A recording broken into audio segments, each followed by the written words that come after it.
Welcome to the October 15th meeting of the Murfreesboro City Council. Councilmember Ron Washington has our prayer and our pledge. All right, fellow council members and mayor, audience and residents, keep fellow councilmember Madeline Scales Harris in your prayers as she continues to recover. I say recover from whatever it is ailing her. So as you join me in a moment of silence, please.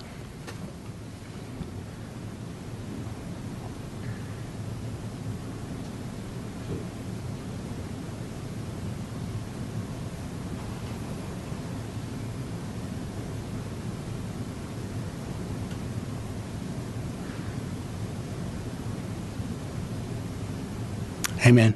Amen.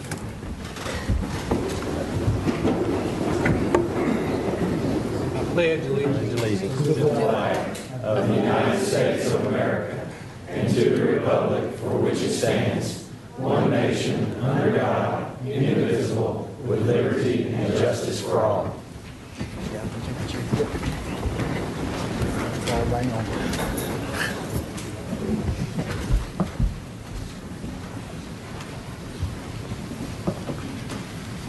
Council members, we have a special presentation tonight. I want to ask Chief Mark Folks to come to the podium. Thank you, Mayor. Members of council, I come before you to recognize several outstanding members of our fire department who were deployed to South Carolina to assist in the flooding efforts. I know that all of you were updated during the course of their activations.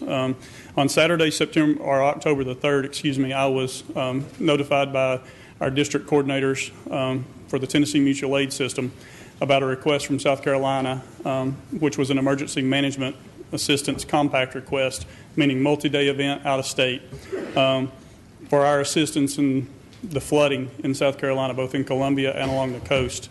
We were not sure where we were going to get deployed to.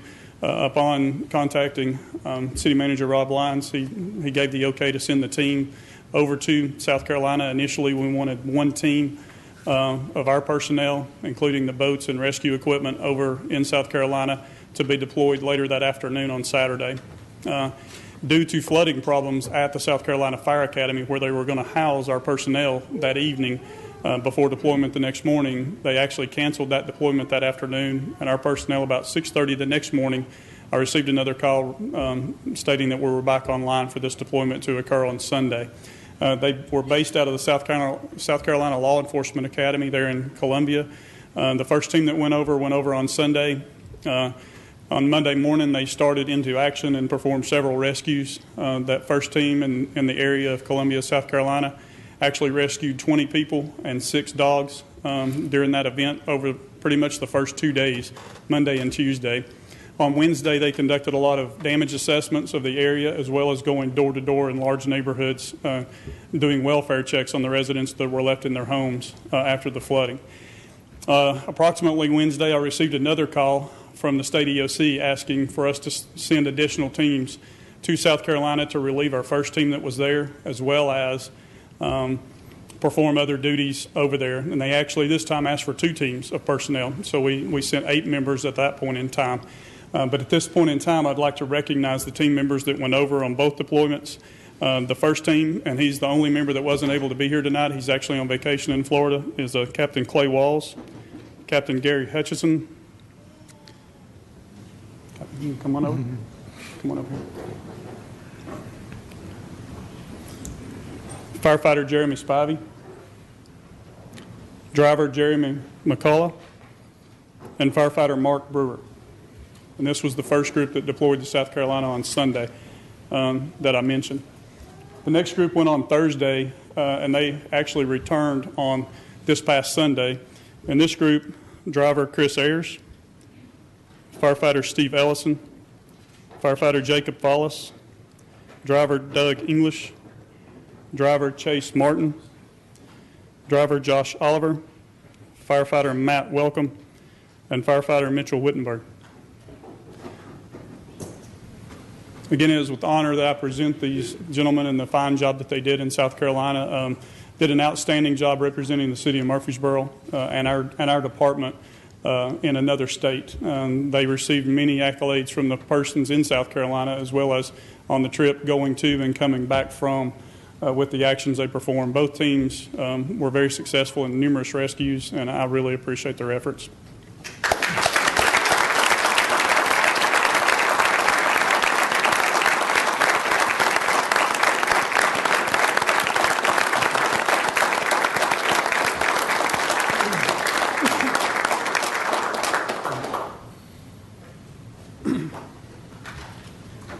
I don't know if any one of them want to say a word. Yeah, we got a little something here. All right. First, we would like to thank the mayor and city council for allowing us the opportunity to speak about our recent deployment to South Carolina for the flooding that occurred during Hurricane Joaquin. On Saturday, October 3rd, the Tennessee Emergency Management Agency, also known as TEMA, made the call to request a 5-member swiftwater team and equipment from Murfreesboro Fire and Rescue to join the other Middle Tennessee teams in deployment to South Carolina to aid in rescue efforts. The team was told to be prepared to travel to Knoxville, Tennessee for a briefing at the regional office before escorted to South Carolina. After much anticipation, the first of 2 teams were mobilized and sent to Knoxville on Sunday, October 4th, to begin their journey to South Carolina. After arriving in Knoxville, they met up with other members of their deployment, which included members from Rutherford County Fire and Special Operations, Nashville, Brentwood, and Franklin Fire, Wilson County Sheriff's Department, and Montgomery County EMS. The 40-member team left for South Carolina, which was one of the hardest areas hit during the recent storm. Upon their arrival, they were placed in teams and immediately deployed to various parts of the city. During their time in Columbia, these teams performed many tasks such as evacuations, welfare checks, and damage assessments, as many of the dams in the city were failing. The teams collectively evacuated and or rescued 20 residents and 6 dogs. The call for the second wave of responders was received on Wednesday, October the 7th, and the crew of 8 additional rescue techs left the next morning for Knoxville. The additional 20-member team left for Columbia with members from Wilson County Emergency Management, Rutherford County, Sevierville, and Gallatin Fire. Upon their arrival, they were deployed the next morning to Georgetown to assist the local fire department with evacuations in low-lying areas of their county. Crews assisted the National Guard with the evacuation of another 20 residents and with retrieving medication and personal belongings from their flooded homes. After staying the night in Georgetown, crews were sent back to the command post in Columbia. While traveling through Conway, South Carolina, MFRD crews witnessed a 4-car collision with 1 vehicle overturned. Crews immediately went into action, extricating 1 victim and providing care for all involved until local fire and EMS could arrive on scene.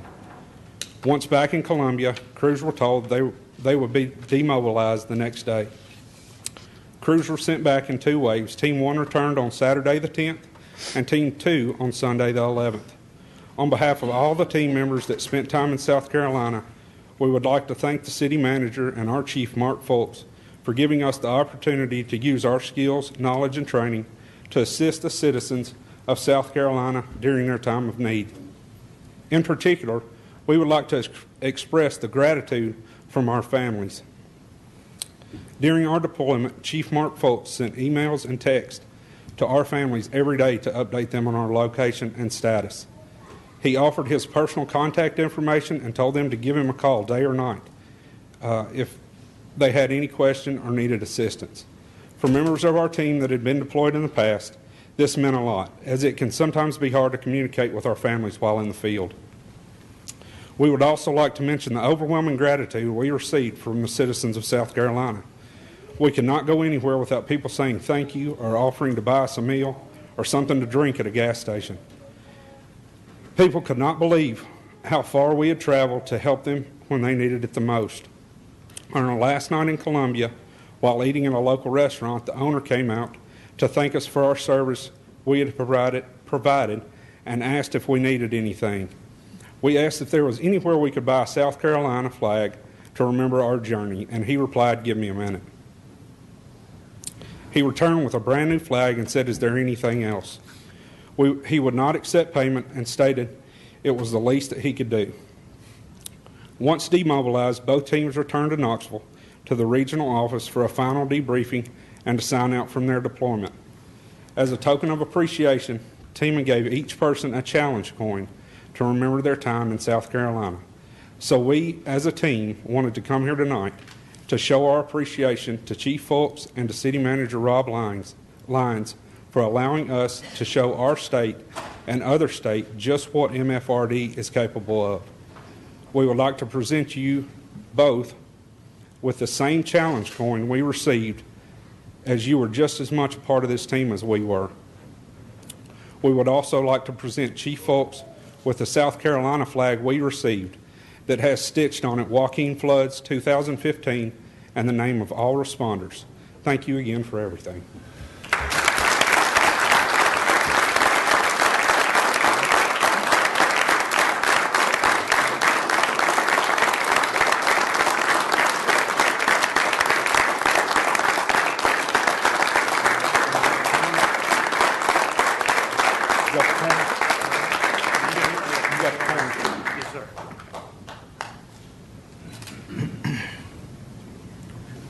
Yes, sir.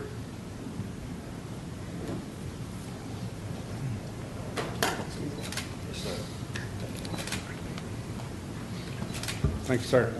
Appreciate it. Thank you. Yes, sir.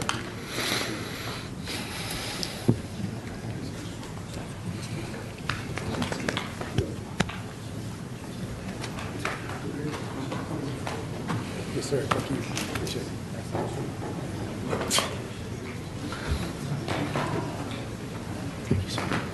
When he comes back, I'll tell him I'm not moving.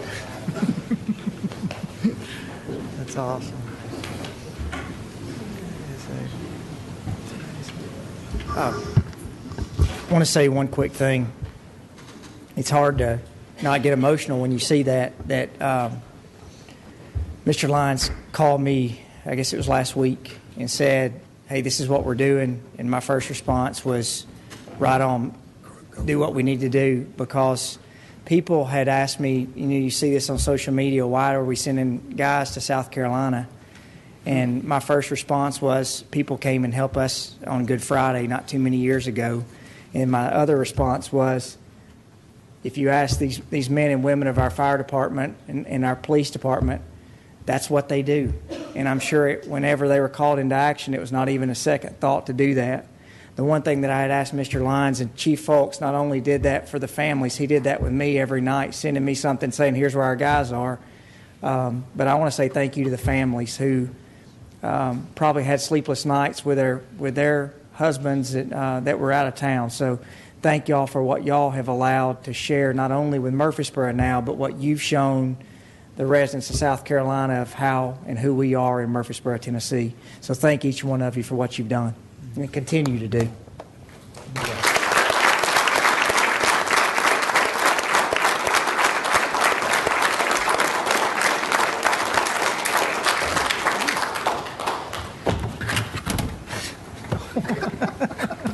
All right, I'm going to call this meeting to adjournment, so it's good to see everybody tonight. I also want to recognize Leadership Rutherford, who's here tonight. If all of our members of Leadership Rutherford would stand up. Oh, boy. All right, got a good group here tonight. And I think you guys were just in a fire truck here recently, weren't you? All right. Well, luckily, y'all have come to what looks like our longest meeting of the year. So no one will sign your card until the meeting's over with. So thank y'all very much. All right, we'll move into our consent agenda. You have several items in front of you. Mayor, I would point out there is an adjustment to the cost figure on the chief's recommendation, which is item number F. He's here if you have any questions about the adjustment on that contract.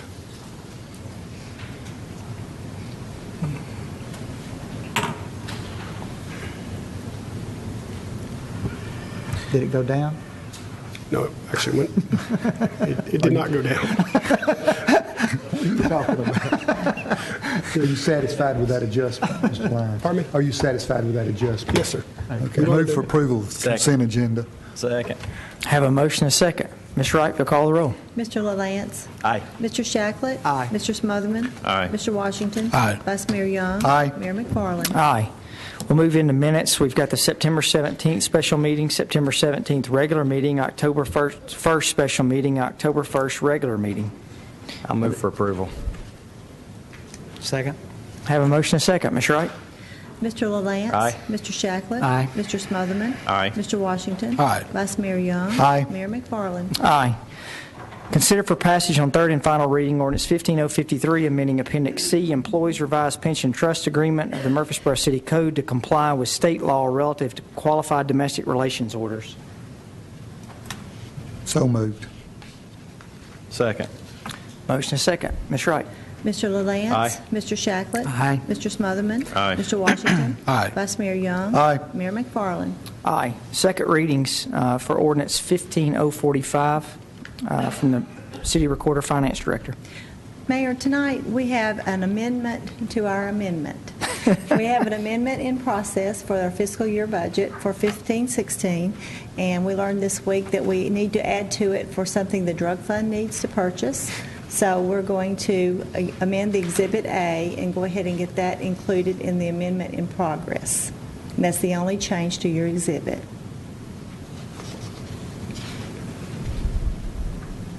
Okay, so we'll consider for passage on second reading ordinance 15045, amending the 2015-2016 budget, the Second Amendment. Mayor, we need to amend the ordinance. Okay. And Need a then, new motion. then pass it Okay. as amended. Okay? Move we for need approval to? to amend the ordinance. Second. Have a motion and a second. Mr. LaLance. Aye. Mr. Shacklet. Aye. Mr. Smotherman. Aye. Mr. Washington. Aye. Vice Mayor Young. Aye. Mayor McFarland. Aye. Now we will consider for passage on second reading ordinance 15045, amending the 2015-2016 budget, the Second Amendment. This is as amended. Move for the approval of the ordinance as amended. Second. Motion and a second. Mr. LaLance. Aye. Mr. Shacklet. Aye. Mr. Smotherman. Aye. Mr. Washington. Aye. Vice Mayor Young. Aye. Mayor McFarland. Aye. Consider for passage on second reading ordinance 15060, amending the Murfreesboro City Code, Chapter 32, Traffic, Section 321106, Pedestrians Soliciting Rides or Business.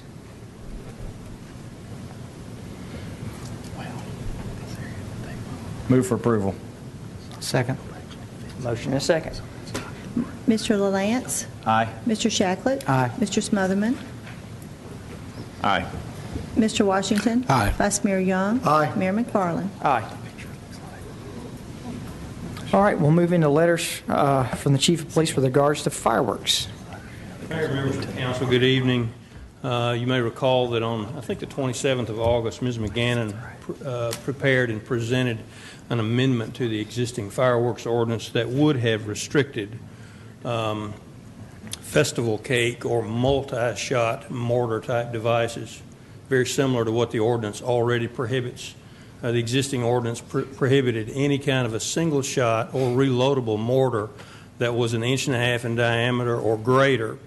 In years since then, we've seen a proliferation of 1.5 inch type multi-shot devices, commonly called cakes, and some of those have been used in an offensive way by residents in the inner city, and we actually had a police vehicle that was damaged by one of those devices this year.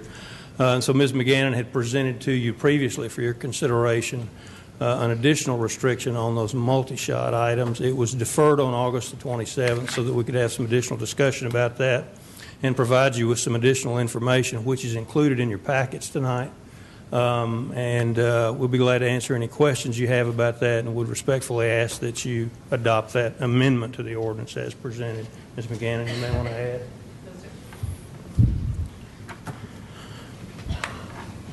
I'll move for approval. Pull the trigger.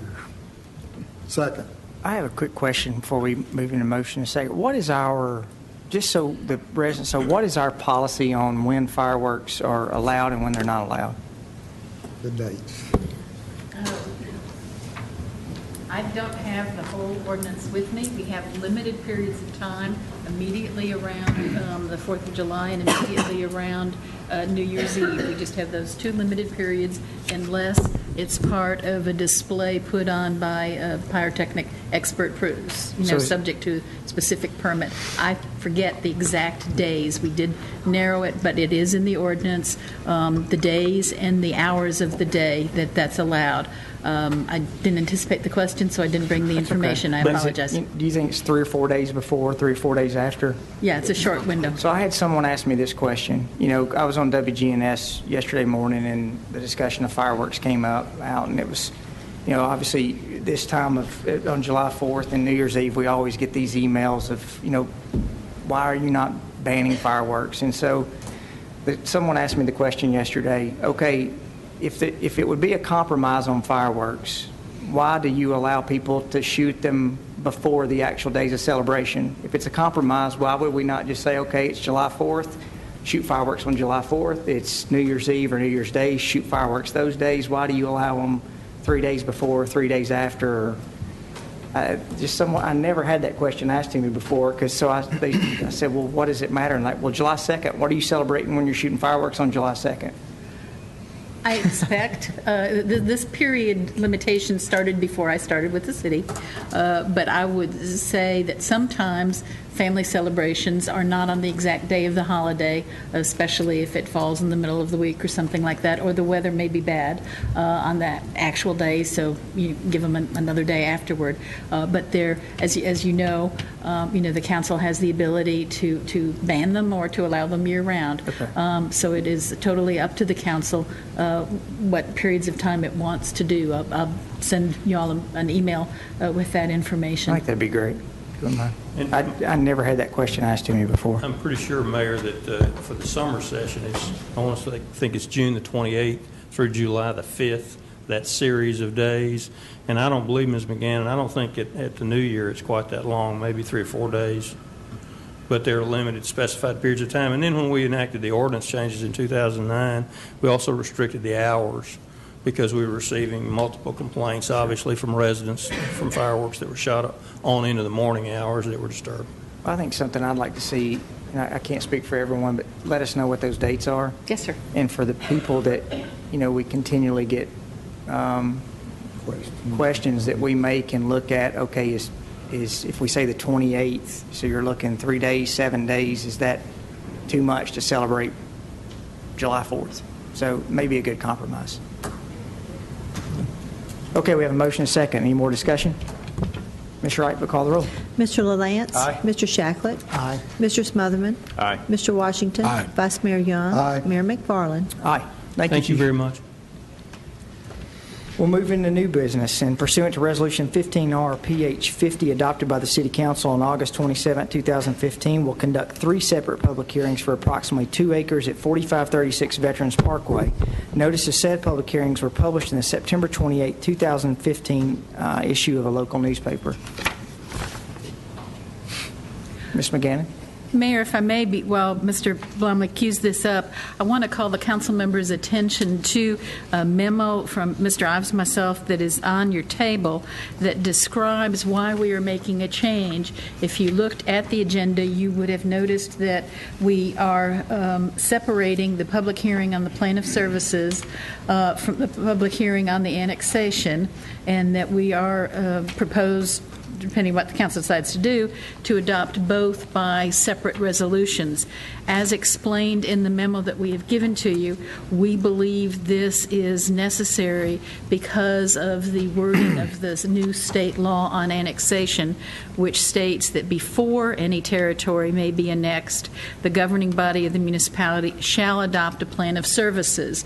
So it apparently indicates that the plan of services has to be adopted before the annexation is adopted. It seems cumbersome, but since all annexations are going to be by owners who have requested the annexation, it would seem to be relatively rare that we would have persons wishing to speak at either public hearing. Of course, that is an absolute right, and we need to do it at the and the proposal is we will do it. The memo also spells out what the process will now be as a result of the changes in the law at both the Planning Department, Planning Commission, and City Council. You'll note if you look at the part of the memo that describes the process, there are several new requirements, including the fact that the owners have to be mailed a copy, and the staff has to give an affidavit to you that such copy has been mailed, that copies of the annexation resolution and the plan of service have to be posted in the territory to be annexed at 3 places. Well, since the city is in the habit of adopting 1 and 2 lots at a time, it's going to be somewhat odd to put 3 different postings on 1 or 2 lots, but that seems to be what the new state law requires.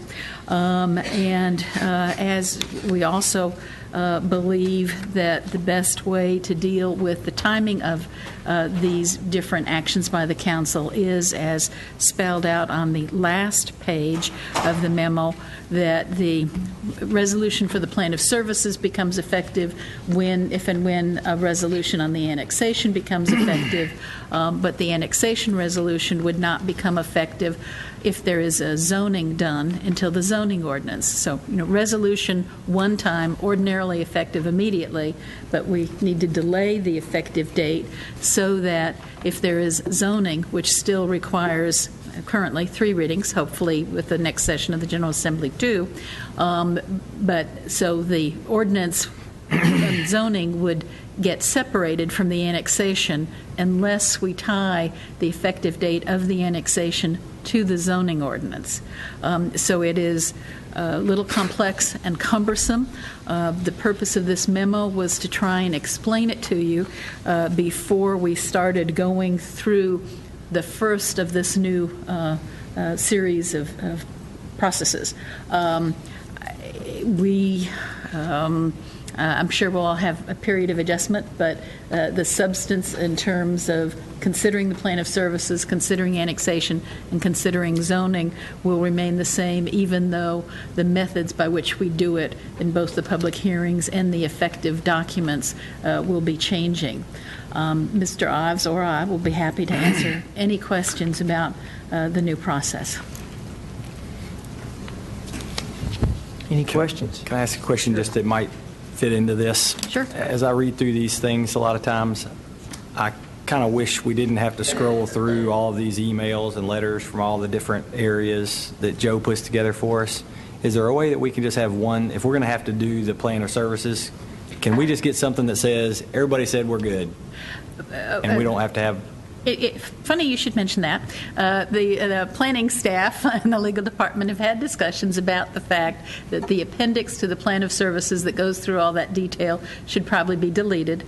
We're going to try, since the ones you've got before you tonight had already been to the Planning Commission in this format, that they do not reflect what the goal is going forward, which is to integrate the material you've previously received, 2 important parts, the plan of service part and the feasibility study, which is the background for the plan of services. We're going to try and put those in one document and integrate it.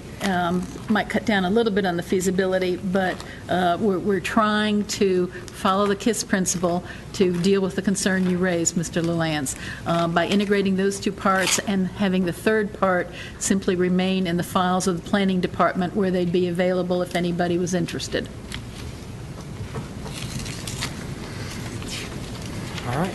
Mr. Blomley, you have the mic. All right. The first of the 3 public hearings dealing with 4536 Veterans Parkway is with regards to the plan of services. I'll kind of go over the information on all 3 just to kind of make it a little bit more concise. The subject property is located along the east side of Veterans Parkway. It is the 2 acres in the orange color that you see on the map before you. The property, 2 parcels to the south, we'll be considering for annexation in a separate public hearing, which will be shortly down the agenda. The annexation feasibility study and plan of services has been included in your agenda materials. It demonstrates that the city will be able to provide services to the subject property upon annexation. The right-of-way of Veterans Parkway directly in front of the subject parcel is also being considered for annexation. And the property has been petitioned for annexation by the property owner. It is contiguous with the existing city limits, and it is within the city's urban growth boundary. With respect to the zoning, the applicants have requested, or the property owner has requested, a zoning classification of CH, highway commercial, simultaneous with its annexation. The property is currently in the county, and this would be a simultaneous zoning request with annexation. The property to the south, several parcels down, is currently being developed with a new Kroger grocery store and fuel center. It is zoned commercial highway. While the general development plan for the Blackman community recommends the subject property to develop as medium density residential, the intersection of Veterans Parkway and Franklin Road just to the south of the subject property is recommended to be developed with a local commercial node. So this has the potential of being seen as an extension of that local commercial node. 2 parcels to the north is the Cloister subdivision. Directly to the west across Veterans Parkway from the subject property are a number of large single-family residential estate lots in the unincorporated county. And I didn't mention this property is occupied with 1 single-family home. According to the applicant, he has no imminent development plans for the property, but would like to market it being zoned commercial for future commercial development. I'll be happy to answer any questions on the plan of services, the annexation petition, or the CH zoning simultaneous with annexation, either before or after any of the 3 public hearings. So are we just going to talk about this time, we're just talking about the rectangle 4536 there? Yes, sir. We'll be, the 4th, 5th, and 6th public hearings will be pertaining to 4526 Veterans Parkway. Okay. And so it seems like for our purposes, though, as we do this, are we going to vote on each of those after each public hearing? It seems like we may want to hear both of these. I mean, these are obviously connected. We have to vote on one before? Well, you can choose when to vote on them, but they are independent votes. Yes, yeah. But we could vote on kind of at the end, but separately. At the end of both public hearings, right? You could. They look to be pretty connected to me. I mean, they're the same applicant, right?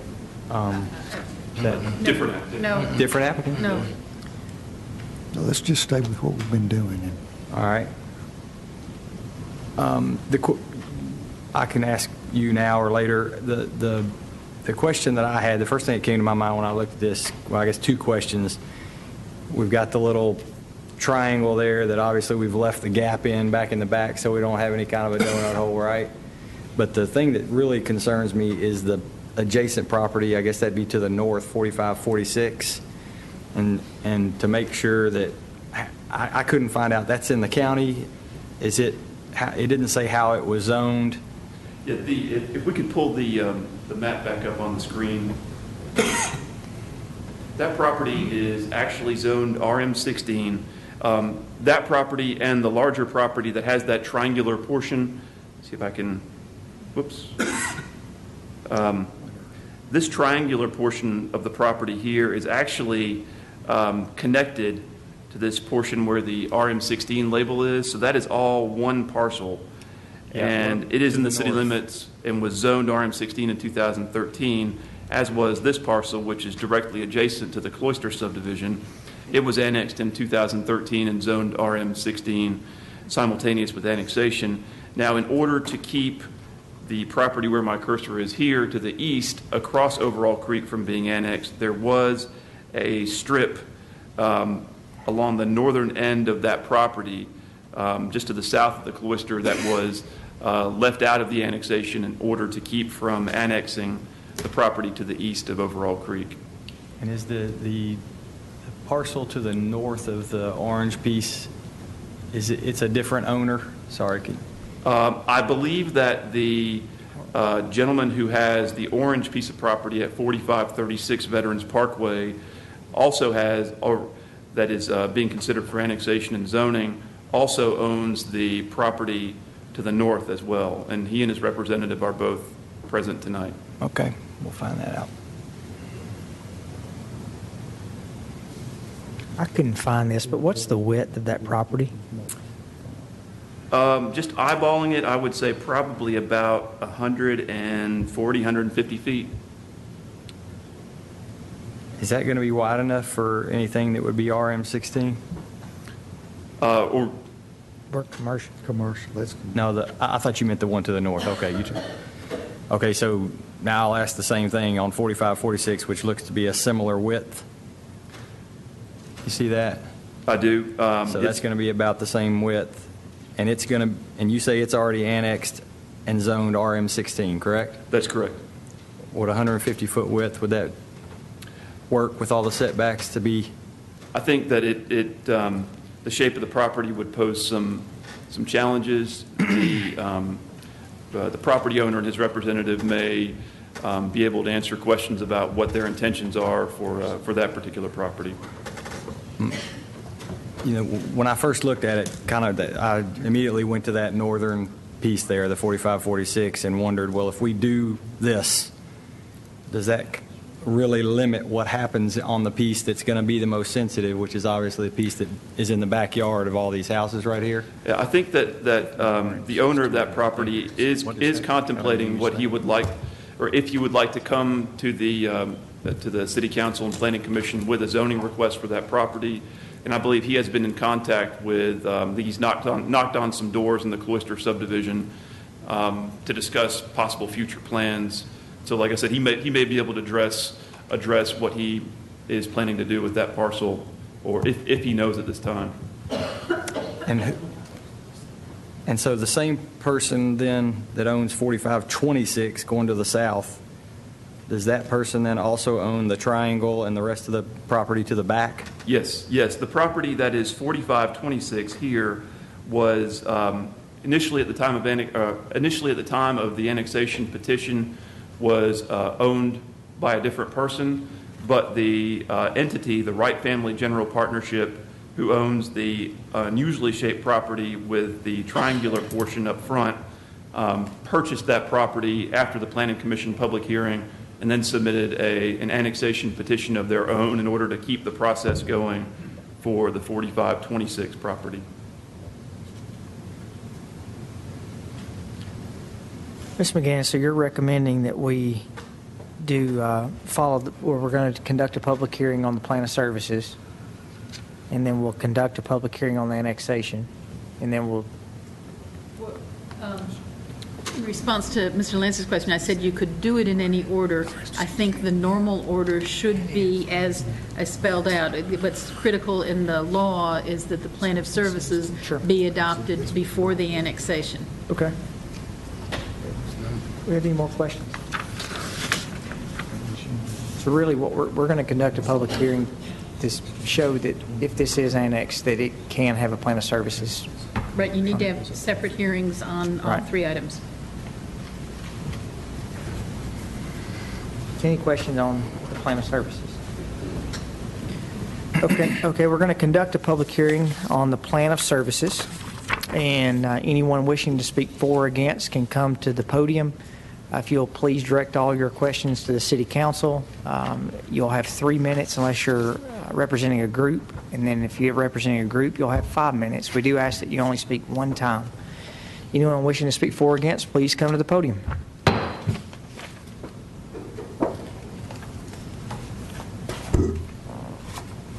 Mayor and council members, I'm John Harney, and I'm here representing the various properties that we're talking about. Mr. Bromley, could you pull back up the map just a minute? There we go. Okay. To answer Councilman Lance's question, The most northern piece of property that is next to the cloister is zoned RM16 and is owned by the same person that has the orange property requesting the rezoning to CH. Now, both of these properties roughly have about 175 feet of frontage on Veterans Parkway.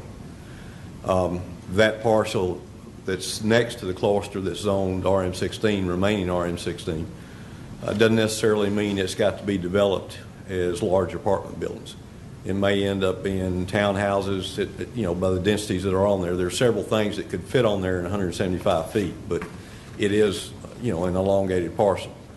What we anticipate is all the parcels, including the orange one to the south, down toward where Kroger is developing now, will probably come together cohesively as a commercial development and be developed as a group of parcels rather than on an individual basis. So when you're looking at them one individually, it looks a little bit odd, but when you collectively put all those properties back together as commercial highway, working together, then it makes a realistic project to do something adjacent to where Kroger is going up now.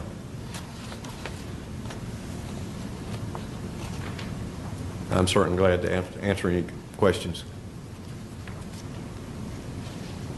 Why is there the triangle in the middle? Because years ago, that was the way the property got sold. The little triangle belongs to the property. Well, put the map back up. The little triangle, even though you can't see it on this map, it is attached to the property that's got the RM16 writing on it. It's part of that. These properties have got houses on them, but the little triangle in between went with the property in the back. It's just the way it got sold off several years ago. And basically, the property owners are now putting these back together, asking for commercial highways so it can all be put together into one development plan.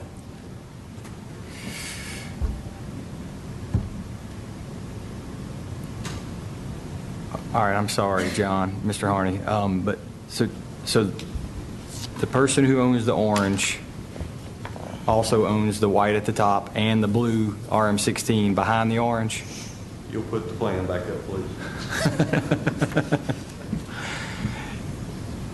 please. Mine's blue, sorry. The part that says RM16, the bigger part behind the orange? Right. That is a different property owner than the orange and the track above it. But it is also being asked to be rezoned commercial highway. We've got, 3 public hearings tonight, Matthew? That is coming to you in just a minute. The triangle? Yes, sir. No.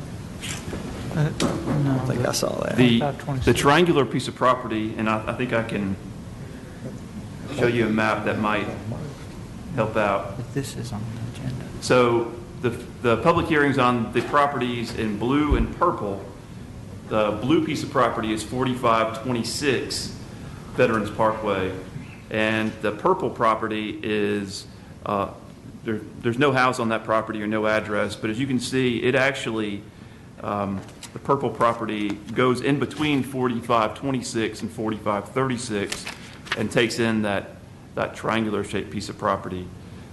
And Mr. Lance, we have had conversations with the owner of the property, and we have advised him that if a request for that northernmost property, if a request for commercial is ever made for that property, that it would be the planning staff's position that commercial fringe would be more appropriate than commercial highway to eliminate some of the uses directly abutting the cloister subdivision that would be allowed in commercial highway, but that would not be allowed in commercial fringe. But he has not submitted any kind of application on that property as of yet. And as of right now, it's zoned RM16, and no application has been filed on it. So just to be clear, just so you know, the triangle I'm talking about is the part, I can't tell which one is blue and which one is purple, but the one right below the orange, directly to the south. I'm not talking about the lighter colored one. The part that's connected to the part in the back, that triangle was the one I was talking about. You see what Okay, well, it's being requested to be rezoned commercial highway as well. So I guess the main question. I thought you just said there was no application for this piece. No, there's no application for the northernmost parcel, which is directly right. adjacent to the cloister. This is, And that's the one that I was referring to being, if an application was ever made for that property, that commercial fringe would be more appropriate than commercial highway. I think the question, Mr. Bromley, is by the time that we are done going through these three ordinances, that now that what you have on the board, the white portion at the top, the rectangular portion would be zone commercial highway. The triangular portion below that would be zone commercial highway. The blue portion and the purple portion would all be zone commercial highway. Is that correct? Everything north of the existing commercial highway except for the piece of property that is directly adjacent to the cloister would be commercial highway. And we're in the public hearing, so I'll save my comments until the public hearing's over with. Any other questions about the plan of or wishing to speak for or against the plan of services? Seeing none, we'll close the public hearing. And we'll consider for adoption Resolution 15R PS 50 to adopt a plan of services for approximately 2 acres at 4536 Veterans Parkway. Ms. McGannon, my one comment is if we had gone with how the annexations used to be done, this would all have been brought in together and we could easily have seen this is what's happening with each piece. Well, I don't know that you really could have, because what the problem is how all of these three different items relate to one another. Right. Consolidating the plan of services and annexation public hearing on this property still would not have answered Mr. Lance's questions about what happens to the other properties. Well, not necessarily the other property, but we would be doing one plan of services for everything, correct? No. Well, that was pretty quick. Thank you, Ms. McGannon. And I would mention that you have your retirement smile on, which is nice. I've been told for years I talk too much and I complicate things, and I try to give you a simple, I've learned my lesson response. Well, 2 weeks before you retire, I appreciate that. Okay, you have this proposal for a plan of services in front of you. Move for approval. Second. We have a motion and a second. Ms. Wright, if you'll call the roll. Mr. LaLance. Aye. Mr. Shacklet. Aye. Mr. Smotherman. Aye. Mr. Washington. Aye. Vice Mayor Young. Aye. Mayor McFarland. Aye. We'll now conduct a public hearing on the annexation of this property. Anyone wishing to speak for or against, please come to the podium.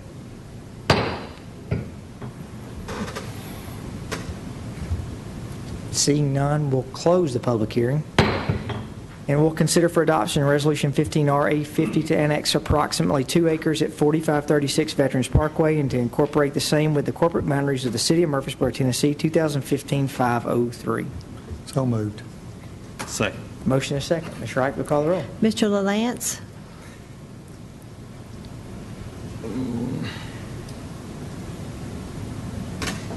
Aye. Mr. Shacklet. Aye. Mr. Smotherman. Aye. Mr. Washington. Aye. Vice Mayor Young. Aye. Mayor McFarland. Aye. We'll now conduct a public hearing on the zoning. Anyone wishing to speak for or against, please come to the podium.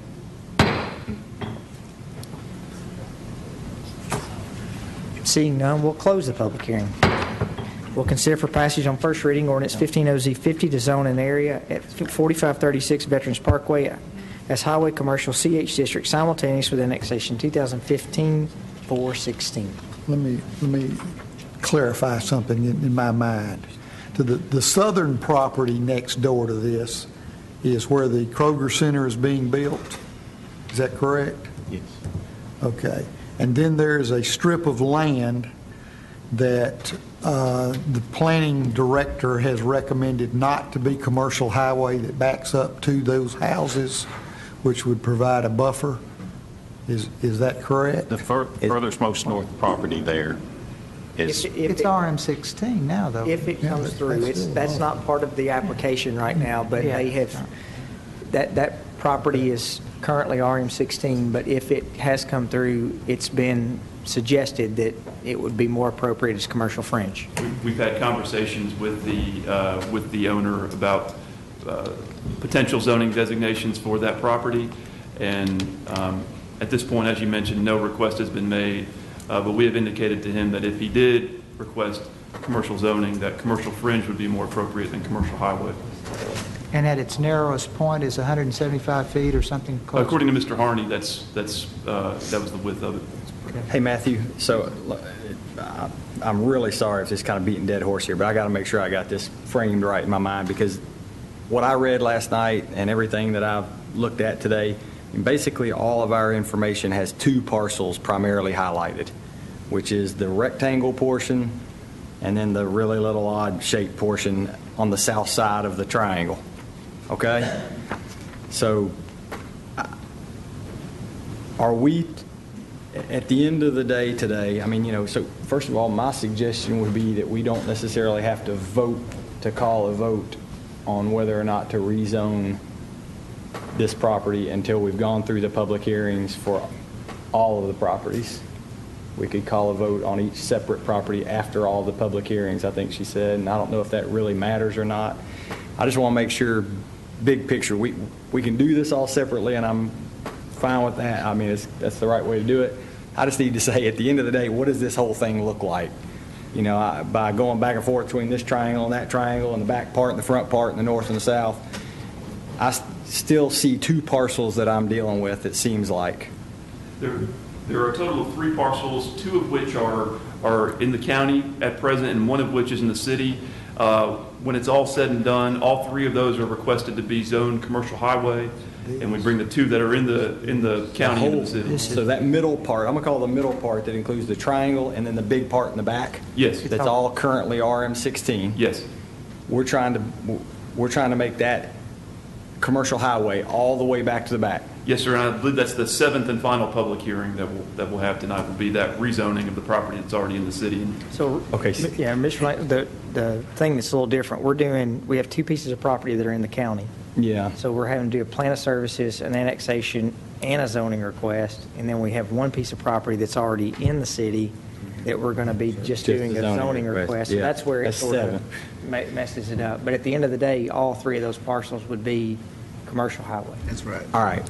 So with that being said, my bigger picture question would be, and the reason why I might be thinking or asking towards should we vote on this all together, is because we need to look at this from a bigger picture perspective, and not each little thing here is to say, all right, look, is this the right thing? To me, commercial highway makes a lot of sense right next to Kroger's.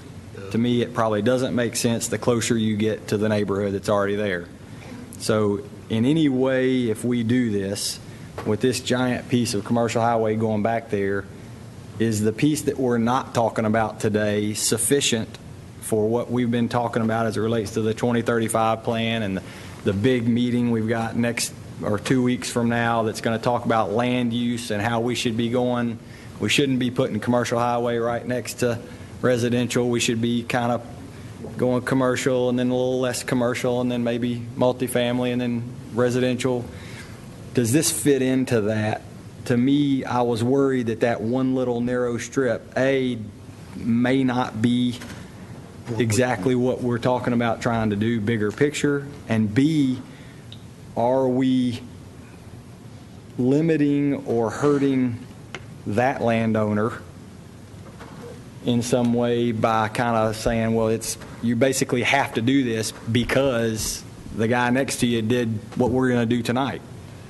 Well, the gentleman that owns that northernmost parcel is actually the applicant for the orange parcel. So he's, has a contract on the orange parcel. So he will be considering his options for that northern parcel. And as far as what is an appropriate transitional district, there are a number of districts that could be seen as appropriate. Commercial fringe may be seen as an appropriate transitional district because it eliminates some of the more intense commercial uses such as auto sales, auto repair, contractors' offices, contractor storage, things of that nature that would be allowed in commercial highway. But ultimately, it would be the city council's decision to determine what is an appropriate transitional district between the commercial highway and the existing single-family subdivision at the cloister. Hey, Mr. Blomley, on the application for annexation, there's a box checked on here that says, I am the owner.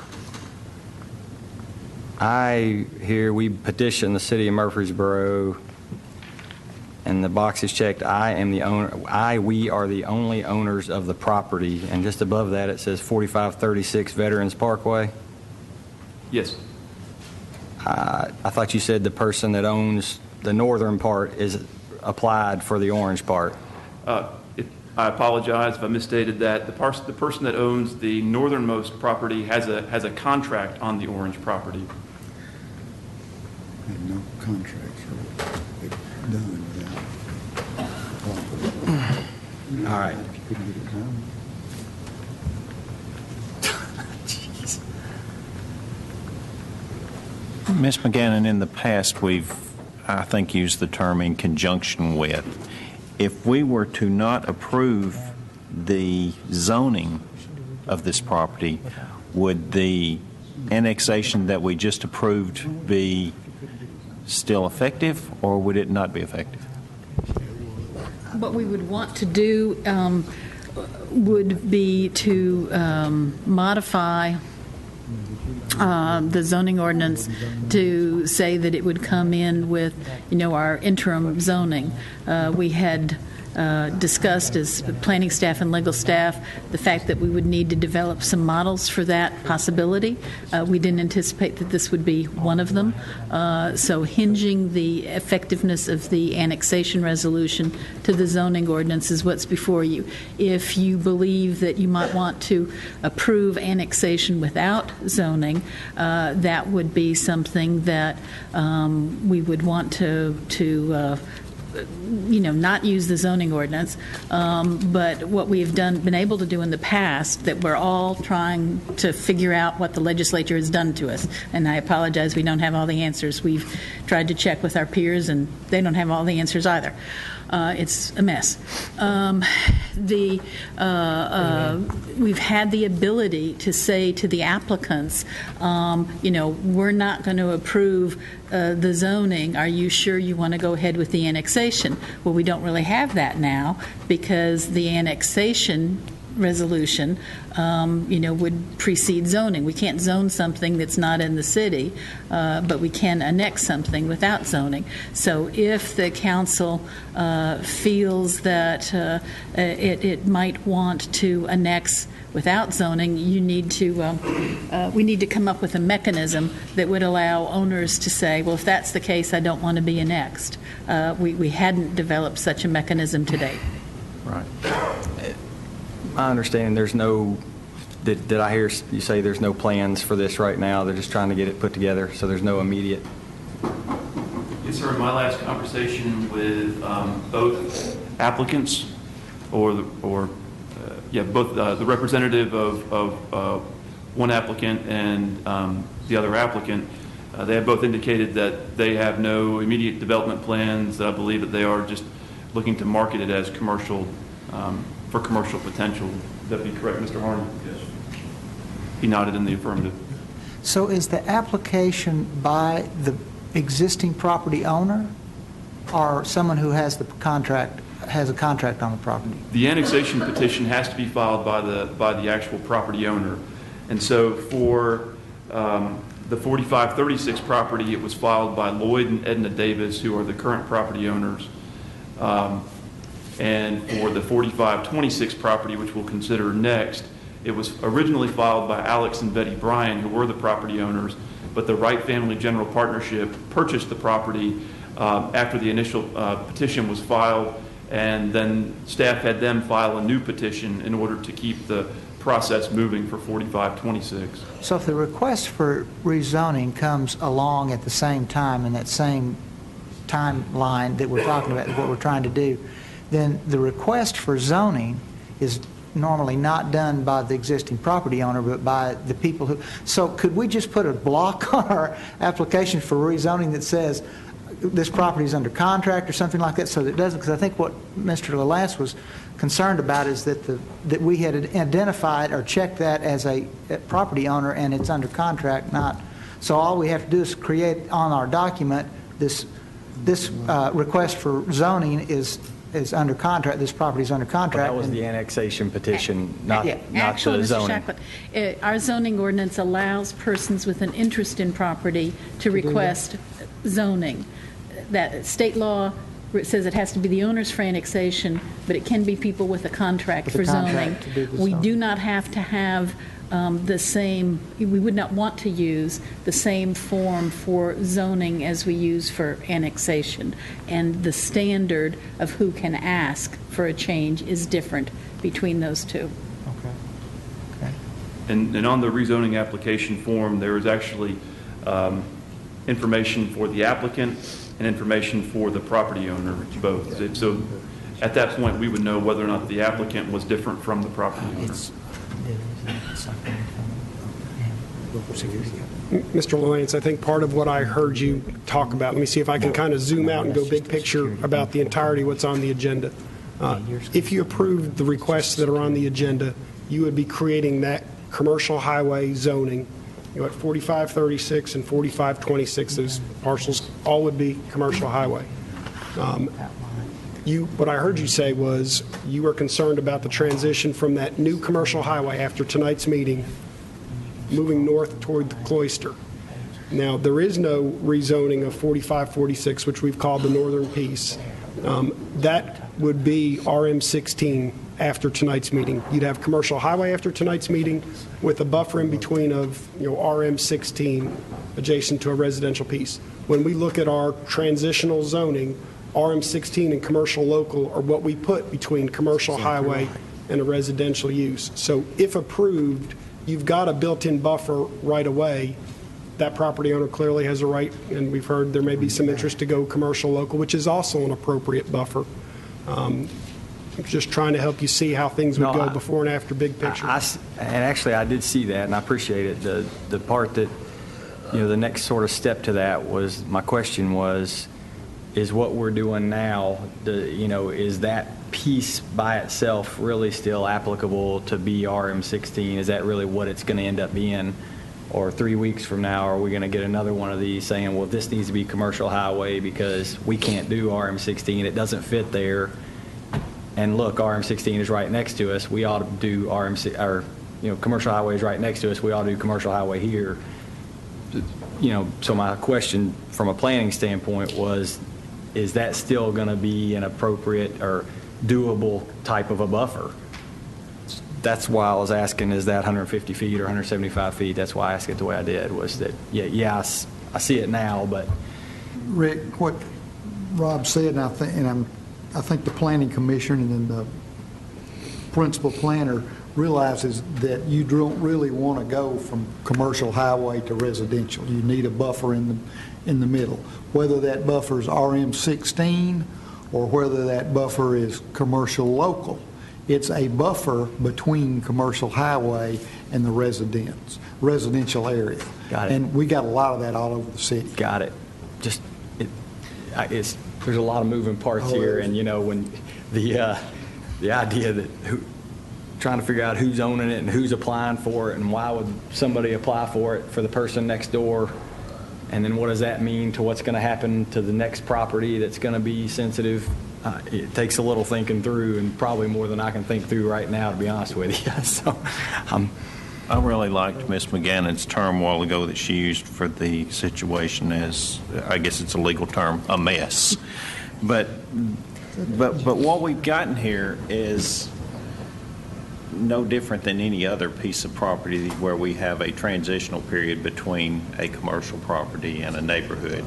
And there would certainly be strong opposition publicly, as well as, I think, from our council, or a request made to make that anything other than some type of a buffer that would go between the commercial and residential properties.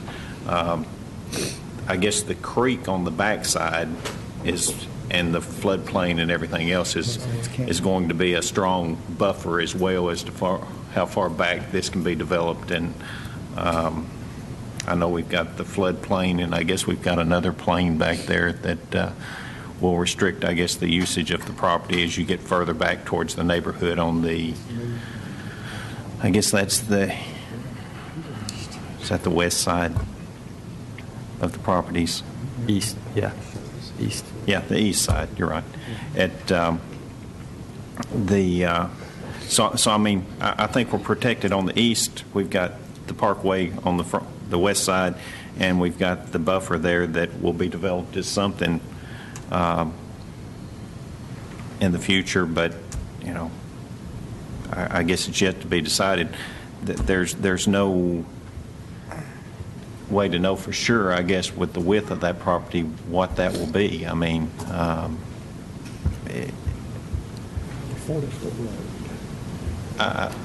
is there a normal width? I'll ask Mr. Blomley this. Is there a normal width that we try to attain when we say we've got a buffer there? Because, I mean, you know, obviously there's a big difference between a 30-foot buffer and a 150-foot buffer. When we say we're buffering you from commercial property, what is generally the adopted distance that we would say is a buffer? I don't know that there's a generally adopted distance. I mean, we do have, and there are instances where we have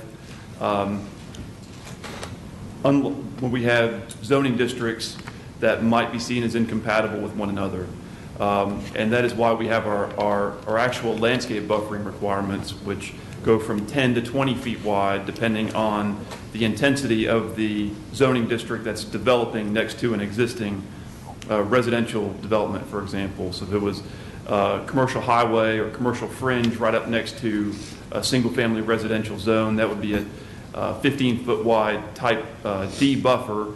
If the RM16 develops, it would be a 12-foot wide type C buffer. But as far as actual transitional zones and what the width of a parcel is, that's seen as being an appropriate transitional zone from, say, commercial highway to a single-family residential zone, I guess that's kind of subjective in nature. Okay.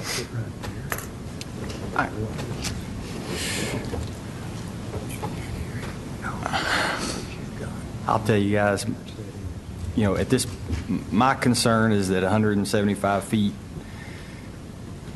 from a big neighborhood may not be far enough for commercial highway, which is our most liberal zoning. I can shoot my bow into a pie plate at 175 feet regularly. That's my backyard. I mean, so we're talking commercial highway, even though it isn't adjoining, that is not a very wide strip. So I don't know. I may need to look at that a little bit, but if we're talking buffers, I'm not sure that's what we're trying to get at with the comprehensive plan and what we talked about as far as getting stuff done. If commercial highway is the most liberal we have as it comes to commercial.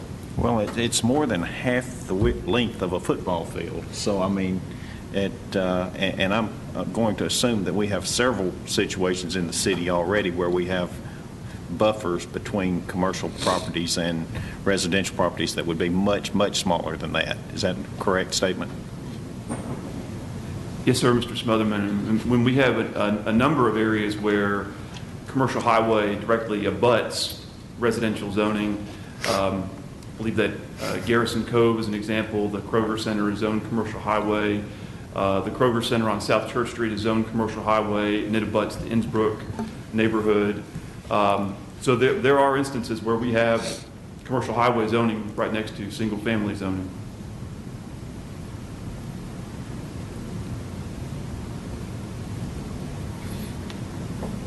Okay. But we're trying to avoid it. Anybody know where we are?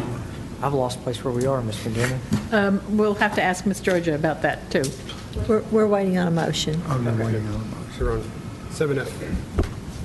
Item F. We're on first reading ordinance of the zone, or the zone, the 4536 Veterans Parkway. Move for approval. That'll get us going. We have a motion and a second. Ms. Wright, will call the roll. Mr. LaLance? Abstain. Mr. Shacklet? Aye. Mr. Smotherman? Aye. Mr. Washington? Aye. Vice Mayor Young? Aye. Mayor McFarland? Aye. We'll move to item 8. Pursuant to Resolution 15R-PH 51 adopted by the City Council on August 27, 2015, we'll conduct 3 separate public hearings for approximately 1.4 acres at 4526 Veterans Parkway, 2015-502 and 2015-415, Notice of the said public hearings were published in the September 28, 2015 issue of a local newspaper. Mr. Blomley. Thank you, Mayor McFarland. I'll try to keep this one brief because it's much of the same information that I went over in the first public hearing, except that the property is different. It's the blue parcel that is, if we pull up the map, the blue parcel that is 4526 Veterans Parkway. It's 1.4 acres. We're considering the annexation and plan of services for this blue 1.4 acres, as well as the right-of-way of Veterans Parkway directly in front of that property. Annexation feasibility study and plan of services indicated that we would be able to provide services to this property upon annexation. Sewer is available along Overall Creek, and it would be the responsibility of the whoever develops this property to extend sewer from Overall Creek to this property. The applicants are requesting rezoning or zoning of this property to highway commercial simultaneous with annexation, and it is directly adjacent to commercial highway property to the south, which is the site of the new Kroger development. I'll be happy to answer any questions. Planning Commission recommended approval of the annexation and the zoning of this property by unanimous vote. Mr. Harney is here if you have any questions for him as well. This is 4526. Yes, sir. Blue and purple aren't good for a colorblind guy. Doesn't help. Okay. Plan of services. We're going to conduct a public hearing on the plan of services. Anyone wishing to speak for or against, please come to the podium. We'll now open the public hearing.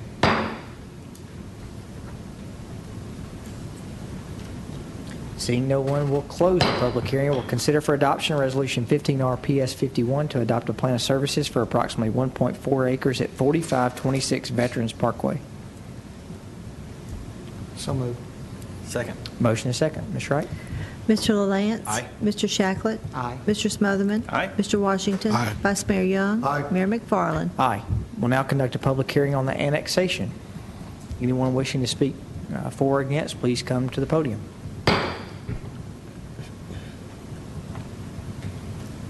Seeing no one, we'll close the public hearing. We'll consider for adoption Resolution 15RA51 to annex approximately 1.4 acres at 4526 Veterans Parkway and to incorporate the same with the corporate boundaries of the city of Murfreesboro, Tennessee, 2015-502. So moved. Second. Motion is second. Ms. Wright will call the roll. Mr. LaLance? Aye. Mr. Shacklet? Aye. Mr. Smotherman? Aye. Mr. Washington? Aye. Vice Mayor Young? Aye. Mayor McFarland? Aye. We'll now conduct a public hearing on zoning, the same property. Anyone wishing to speak for or against, please come to the podium. Seeing none, we'll close the public hearing. We'll consider for passage on first reading ordinance 15OZ51 to zone an area at 4526 Veterans Parkway as highway commercial CH district simultaneous with annexation 2015-415. Move for approval. Second. Motion and a second. Ms. Wright? Mr. LaLance? Aye. Mr. Shacklet? Aye. Mr. Smotherman? Aye. Mr. Washington? Aye. Vice Mayor Young? Aye. Mayor McFarland? Aye. Pursuant to Resolution 15R-PH52 adopted by the City Council on August 27, 2015, will conduct a public hearing to consider rezoning approximately 9.65 acres along Veterans Parkway from residential multifamily 16 RM16 district to highway commercial CH district. Alex and Betty Bryan and Wright Family Partnership applicants 2015-415. Notice of the said public hearing was published in the September 28, 2015 issue of a local newspaper. Mr. Blomley. Thank you, Mayor McFarland. This is for the subject property zoned RM16 and in the purple color. It has a small amount of frontage on Veterans Parkway and it flares out in the back and totals 9.65 acres. Property, as I mentioned previously, was annexed into the city in 2013 and zoned to RM16 multifamily residential simultaneous with annexation. The owners of the property, the Wright Family General Partnership, has requested that the property be rezoned from RM16 to CH Highway Commercial District. As I mentioned in my previous presentation, the general development plan for the Blackman community recommends that this area develop as medium-density residential, but the property just to the south is shown to be developed as a local commercial node, and the applicants are looking to extend that local commercial node to the north. As I mentioned, the Kroger is developing just to the south of the subject property, and it is zoned commercial highway. I'll be happy to answer any questions, and Mr. Harney is present, available to answer any questions on behalf of the applicant. This request was unanimously recommended for approval by the Planning Commission.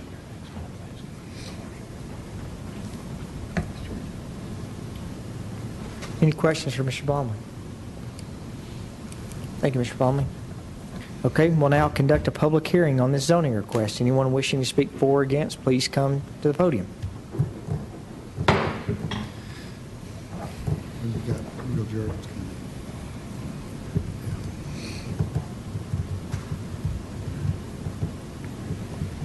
Good evening. I'm Will Jordan. I'm married to Wright, my mother-in-law, my brother-in-law, my wife, and I own the property and the CH property are adjacent.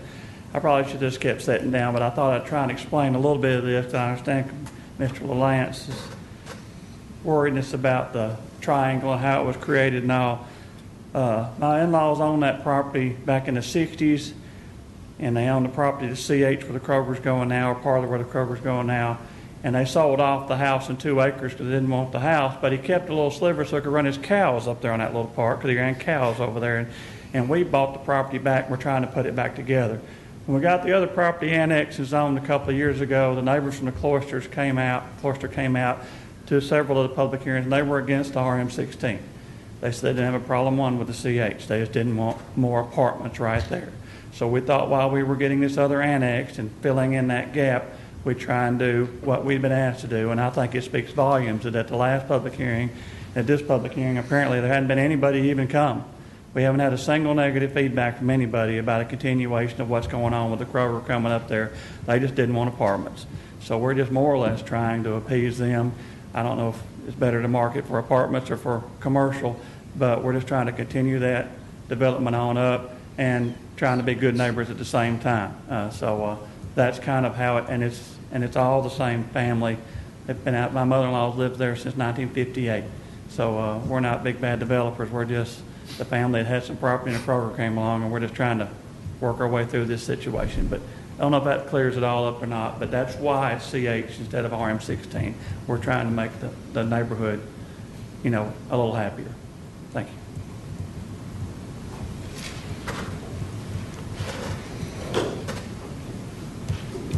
Anyone else wishing to speak for or against? Okay, seeing none, we'll close the public hearing. We'll consider for passage on first reading Ordinance 15OZ52 to rezone an area along Veterans Parkway to Highway Commercial CH District 2014-415. So moved. Second. Motion and a second. Ms. Wright, will call the roll. Mr. LaLance? Abstain. Mr. Shacklett? Aye. Mr. Smotherman? Aye. Mr. Washington? Aye. Vice Mayor Young? Aye. Mayor McFarland? Aye. Ms. McGannon, did we do good? As far as doing everything the right way? For something new and complex. All right. Attaboy. That's a matter of speech to say, did we do good? So It's a scientific term. that's exactly right.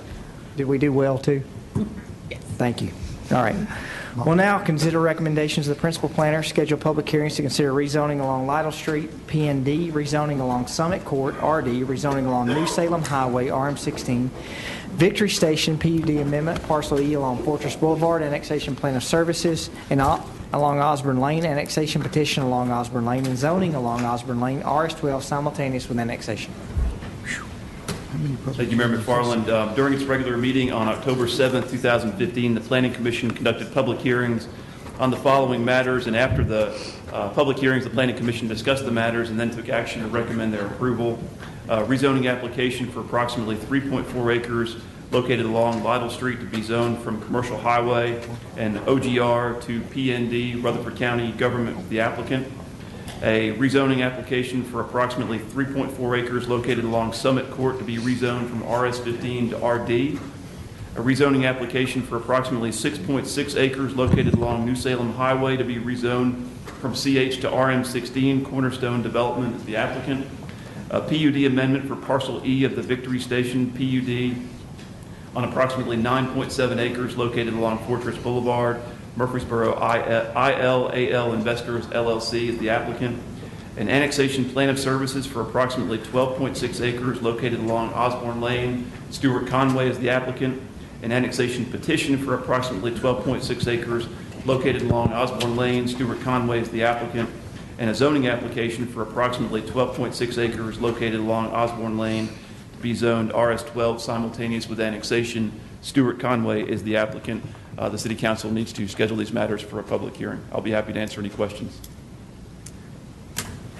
Mayor, I would suggest you schedule the 3 rezonings and the PUD amendment for November 19th when you already have public hearings scheduled, and that you schedule the 3 hearings on the plan of service, annexation, and zoning on Osborne Lane for December 10th.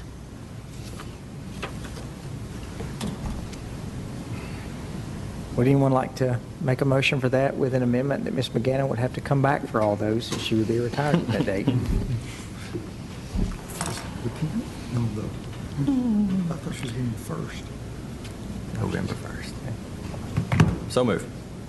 Second. Motion is second. Ms. Wright, call the roll. Mr. LaLance? Aye. Mr. Shacklet? Aye. Mr. Smotherman? Aye. Mr. Washington? Aye. Vice Mayor Young? Aye. Mayor McFarland? Aye. Thank you, Mr. Plumley. We'll consider a funding request from the Director of the Limeball Public Library System for construction of a Community Technology Center on the campus of the Hobgood Elementary School. This is the conflict of interest deal, if I've ever seen it. Mr. Mayor and Council, my name is Gary Green. I'm currently serving as the Vice Chair of the Limeball Library Board and was appointed the Chair of the Study and now Implementation Committee for the Community Technology Center. And with me, of course, I think everyone knows our Director, Ms. Shacklet. I want to thank you for the opportunity to come back tonight and keep a promise that I made the night that you wisely decided to give us a lease on the property at Hobgood Elementary School. I promised you I'd be back for a funding request, and here I am. So I want to thank you for that opportunity. That night that I was here, I brought to you some information that we determined that the need for this project in Murfreesboro and Rutherford County. I won't go through all of that again tonight. That came from a U.S. Census Bureau report. But I did want to briefly mention to you a new report that came out from the Pew Research Center, which is a nonpartisan fact tank. They have a summary of findings of what Americans want in public libraries, and really there's 4 bullet points that came out in the summary. They wanted libraries to support local education, serve special constituents such as veterans, active duty military personnel, and immigrants. 3, help local businesses, job seekers, and those upgrading their work skills. And 4, embrace new technologies such as 3D printers and provide services to help patrons learn about high-tech gadgetry. So, some interesting percentages that are in this report. They did a survey, and out of that survey, it said that Americans definitely think that libraries should offer programs to teach people, including kids and senior citizens, how to use digital tools such as computers, smartphones, and apps. That was 78% said that libraries should definitely do that. 76% said libraries should offer programs to teach patrons about protecting their privacy and security online. 52% said that libraries should create services or programs for local businesses and entrepreneurs. And 30% said that they should do this by moving print books and stacks out of public locations to free up more space for things such as tech centers, reading rooms, meeting rooms, and culture centers. Well, I read into that, 70% thinks that we shouldn't interrupt programs we already have. So I believe that we're moving in the right direction with a community technology center in Murfreesboro and Rutherford County. I'm here tonight to present to you a funding plan that was developed by the Limeball Library Board in a joint meeting with the Limeball Library Foundation to fund this project. This project, I believe you have a picture of the building that has been developed by Johnson & Bailey. This is approximately a $1.7, $1.8 million project, $1.2 million in brick and mortar, and $500,000 to $600,000 in equipment and furnishings. The plan that was developed by the Limeball Library Board and Foundation is basically $400,000 request from the city of Murfreesboro, a $400,000 request from Rutherford County, a $100,000 request from the state of Tennessee, and then a matching grant from a local foundation. So we're here tonight asking for a approval of a $400,000 funding for this from the city of Murfreesboro, contingent on us completing that those fundings from those other bodies.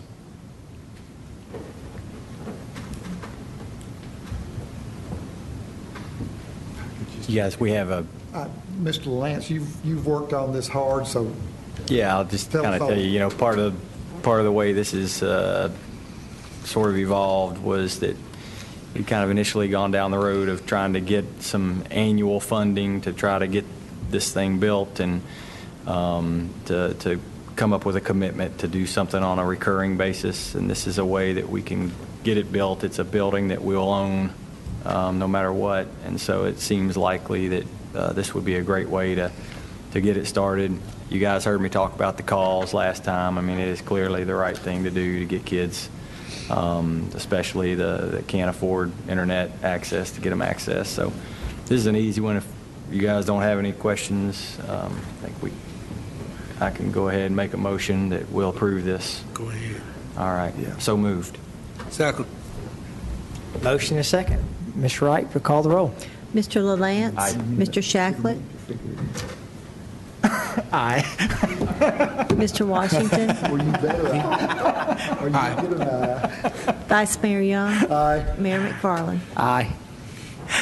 Very, very proud of this. This has been a long time coming. I'm very excited about it.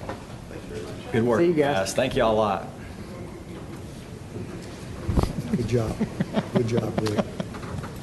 All right. We'll consider recommendations of the city attorney with revisions to the employee handbook, section 1001, employee categories. Mayor and council, what you have before you is a proposed revision of the very first section of our employee handbook, which is the one that defines and describes the categories or classifications of city employees. Staff believed it was necessary to revise this in order to have congruity between different legal provisions, the Affordable Care Act's definition, Fair Labor Standards Act's definition, what the city's practice had been with benefits. We needed to update and make consistent those categories. And before you is a proposal that would define full-time employees as individuals employed to work 37 and a half hours or more per week or 130 or more hours per month indefinitely for a position in the city's budget, that part-time employees would be scheduled to work less than that for something that is in the city's budget, and more clearly defines what the seasonal employee category is, that somebody who's engaged to work 30 more hours per week for a season of less than 6 months. It also goes into some detail about benefits and provides, as we've done with our contracts, that all of the benefits would begin the first of the month coinciding with or following the completion of 60 days of full-time employment. There's no change in terms of the fact that part-time and seasonal employees are not eligible for benefits, and describes in subsection D the fact that we do have some part-time employees who may be engaged to work in different classifications, but that the totals still cannot exceed those that I described. And in E, and this is in large part a reflection of the Affordable Care Act requirements, it talks about successive employment and calls for a separation of at least 13 weeks between a part-time employee and a seasonal employee status. So your HR director and your legal department are recommending this change to you. If adopted, the change would be effective immediately.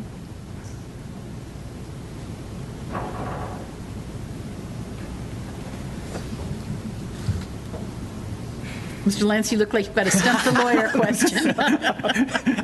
I'm not asking questions about everything on the agenda. He's actually trying to get me to ask questions for him now, and I'm not going to do it. So It was his question to start with. He just reached over and said, does that apply to us? Are we part-time or full-time? And I said, I don't know, ask. It's a pretty good question, maybe. Well, council members are in a special category. We all know that you're a council member 24/7. Yeah, I've been in the special category a long time. Yeah, man, you're a special guy. All right, I'll move for approval. Second. Motion is second. Ms. Wright, for call the roll. Mr. LaLance. Aye. Mr. Shacklet. Aye. Mr. Smotherman. Aye. Mr. Washington. Aye. Vice Mayor Young. Aye. Mayor McFarland. Aye. Item B has been removed from the agenda. We'll move to consider recommendations of the Assistant City Manager with right of first refusal on sale of surplus land. Good evening, Mayor and Council. Let me get the photograph up here.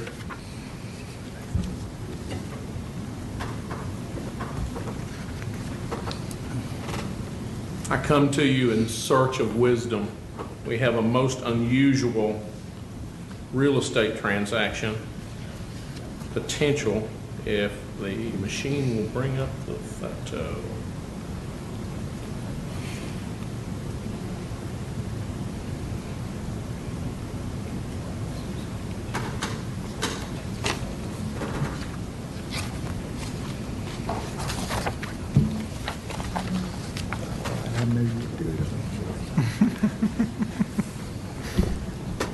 We're having issues with getting this picture back up. Let me see if I can describe it closely for you. Starting about 2 years ago, a new master plan for McKnight Park identified about 6 acres as surplus land.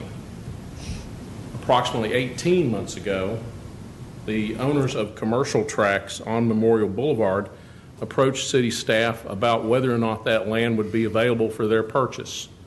That developer team has worked consistently with city staff on approaching a number of the hurdles that existed in the transfer of that property.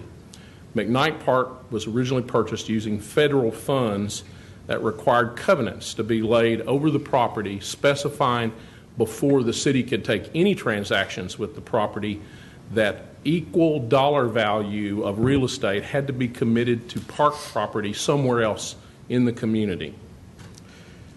That hasn't occurred yet, and I'm going to tell you as an optimist that that's probably somewhere in the 2 to 3 year range in terms of when that could occur.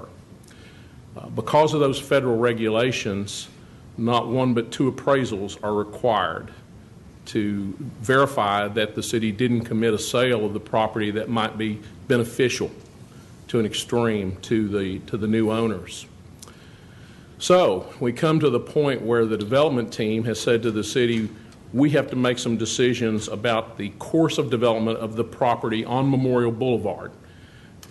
If we develop the property only as the frontage on Memorial Boulevard, it takes this direction and looks like this. If we have the property behind the 6 acres that the city has in surplus, the shape of the development looks differently. The access to the development looks differently. So we come tonight seeking your guidance on how to proceed with a request to move forward on a right of refusal for that property. We can't tell you how much the property is worth because the appraisals need to be within 1 year of the transaction date on the property, and we're not close to that point now. We can't tell you exactly when that transaction will take place. It would require City Council to act and purchase additional parklands somewhere else. We did not take the time to have the legal documents prepared because we said at this point it's so uncertain as to price and to time. The drafting of those documents will be quite a test in terms of getting them together. So it's at this point we come saying, how would you like for us to proceed? There is no consequence to the city if we don't offer a right of first refusal. The 6 acres will still be there at the time that we are able to make those transactions occur through the federal process. But the development team that has worked with us for the last 18 months really needs to know if they can be first in line at that time, merely to move forward with their projects on Memorial proper. I'm sorry I can't get the photo up. I'd be glad to try to answer any questions that you have. Maybe just to add to Mr. Crumley's explanation, what we're looking for is direction of should we draft a right of first refusal document if you give us that direction, we'll put that document together, which would require approval by the city council.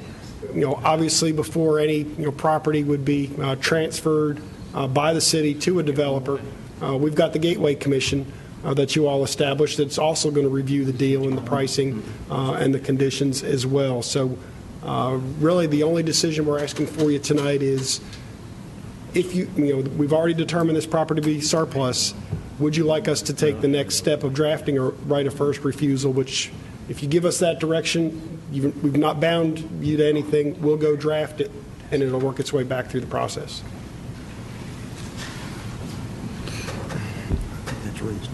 Yeah, that's, I certainly didn't know if we were trying to actually approve the right of first refusal tonight, and just thought, it's hard to do that without having the document. But yeah, if we could get you guys to, I think I would make a motion that we would ask you guys to proceed to draft the document for our review. I'll second that. Motion is second. Any other discussion? That's right. Mr. LaLance? Aye. Mr. Shacklet? Aye. Mr. Smotherman? Aye. Mr. Washington? Aye. Vice Mayor Young? Aye. Mayor McFarland? Aye. Consider for adoption Resolution 15R37, readopting rules regarding the possession, use, and consumption of beer, wine, and alcoholic beverage on city-owned property to include the Bradley Academy Museum and Cultural Center. Mayor, the purpose of the resolution is reflected in the caption. It's not changing what the standards are, it's simply adding a different venue with the city's assumption of the management responsibility for Bradley. We want to have the flexibility to have it be used for activities where alcohol could be served in accordance with the same terms and conditions as we apply to other facilities that the Parks and Recreation Department manages. I'll move for approval. Second. Mr. LaLance, Mr. Washington, Ms. Wright, call the roll. Mr. LaLance? Aye. Mr. Shacklet? Aye. Mr. Smotherman? Aye. Mr. Washington? Aye. Mayor McFarland? Aye. We'll consider for adoption Resolution 15R38, establishing payments in lieu of taxes for the Murfreesboro Electric Department for the fiscal year ending June 30, 2015. And it's actually 2016. The resolution is correct. That's just a typo. Okay. This is something we do every year, and we're doing it a lot earlier this year. And this information came to us from the Electric Department for the computation, and we would recommend approval. Okay. Move for approval. Second. Motion is second. Ms. Wright? Mr. LaLance? Aye. Mr. Shacklet? Aye. Mr. Smotherman? Aye. Mr. Washington? Aye. Mayor McFarland? Aye. We'll consider a request for the city manager to schedule a special meeting of the city council to review the CIP capital improvement plan. Mayor, members of council, we are about finished with the capital improvement plan. Our process typically has been to do that in a workshop type fashion. We would look to you to get a date for that. I know Ms. Tigg was going to try to reach out to you. I'm not sure. She was out today. So would you prefer a lunch meeting or a 5 p.m. meeting? And I was thinking the week of November the 2nd. And we'll send the CIP out with you to have plenty of time to review it. But the week of, Monday the 2nd at 5 p.m. would be a suggestion. Did you say 1st of November? November 2nd. First week in November? Yes, sir.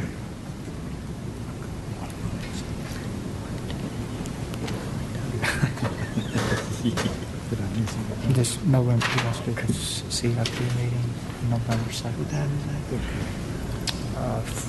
5 o'clock. I will be here. Nobody else is going to make the motion, I will. And I'll second it.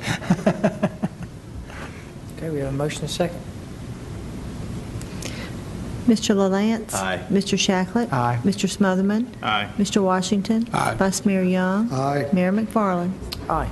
Thank you very much. We'll be having pizza that night. Awesome. Okay, presentation from the Solid Waste Director, Mr. McNolan, regarding the Rutherford County Solid Waste. Mayor, City Council, you get to get the best. We saved the best for last. We're going to get to talk a little trash little bit later on this evening. And we have a short video that that Mac Nolan, my counterpart from Rutherford County Solid Waste, and I have put together talking about the closing of the Middle Point landfill. And so if I know how to hit play right here, we will be able to see the video. We wouldn't have got all this going without you putting this together.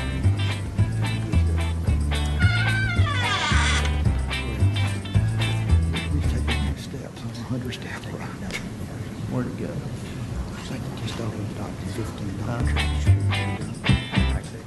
Hi, I'm Joey Smith. I'm the solid. Where's the? I'm having technical. Where's our technical man? The solid waste director for the city of Murfreesboro. We have the sound, but not the video.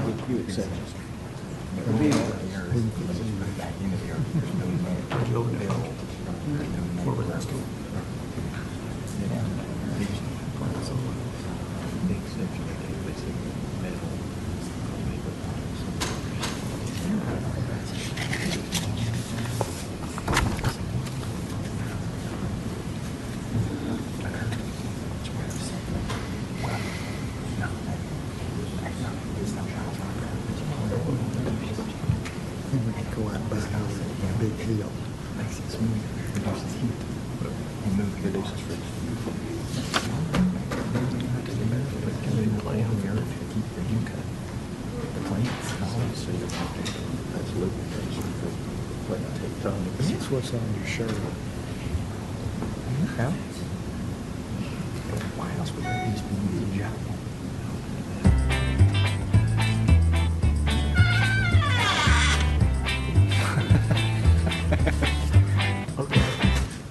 Hi, I'm Joey Smith. I'm the solid waste director for the city of Murfreesboro. And I'm Mac Nolan. I'm the Rutherford County Solid Waste Director. And we've been trash talking with each other for a little bit, so you can join right in with us. That's right, but you can't talk too much trash about the University of Alabama and its 15 national championships. No, but I can talk about my Vanderbilt Commodores and the 2 bowls that they've been to recently. Well, you know, unfortunately, we're not going to have time to discuss our virtues of our favorite football teams because the trash that we're talking about today is going to be about what we're going to do when the Middle Point landfill closes. And that's a whole lot more important discussion to have. So we need to talk about that for what we are going to do in our future. So how are we going to do it? Well, I think that you ought to give the folks a little bit of a history lesson about where and how we got to where we're at today. Okay, and then you can finish up with where we're going to try to go. Okay. Sounds like a plan. Here in Rutherford County, we've had landfills for quite some time. The city of Murfreesboro had a landfill that eventually closed in 1974. Rutherford County started their landfill in the early 1970s, and it was actually permitted in 1974. And it eventually closed in 1994. Between those times, the Morgan Green Farm came up for auction. The Morgan Green Farm was on both sides of Jefferson Pike. Romac Construction purchased the Morgan Green Farm in 1987. They developed 200 acres of that farm near the river. They got the state permits and the county permits to become Middle Point Landfill, which was purchased by BFI. The misconception has always been that Rutherford County has owned and operated at some point that landfill. That is not true. The Rutherford County landfill is actually next door to that piece of property. In the late 1980s, the convenience center operation in Rutherford County was born. Before that, we had trash dumpsters scattered out all over the county, and then we decided there was a better way to do things. So we started with the convenience center operation. In 1989 is when Middle Point Landfill decided that they could not be profitable with the amount of trash coming in from just Rutherford County. So they went to the county commission to seek permission to bring in outside of the county trash. In 1990, Recycle Rutherford was a small group that actually got the recycling in Rutherford County started. So what we do in recycling today actually was started by them years ago. In 1993, Rutherford County permitted a construction and demolition landfill. It sits right beside the Rutherford County garbage landfill, which is a Class 1 facility, which closed in 1994. In 1995, Rutherford County negotiated a host agreement with Middle Point Landfill. In that host agreement, not only did we have free disposal for our garbage, but we also receive a host fee from Middle Point, that fee pays the county somewhere between $800,000 and $1 million a year.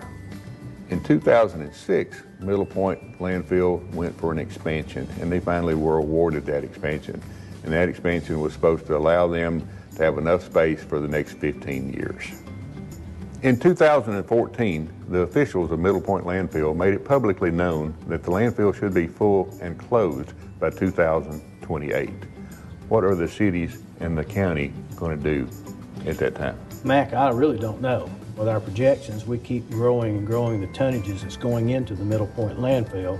And let me just tell you a little bit about the tonnages that we did take just last year to the Middle Point landfill.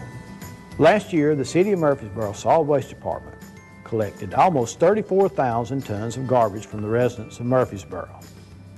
The Murfreesboro solid waste makes up 3.73% of what goes into the Middle Point landfill.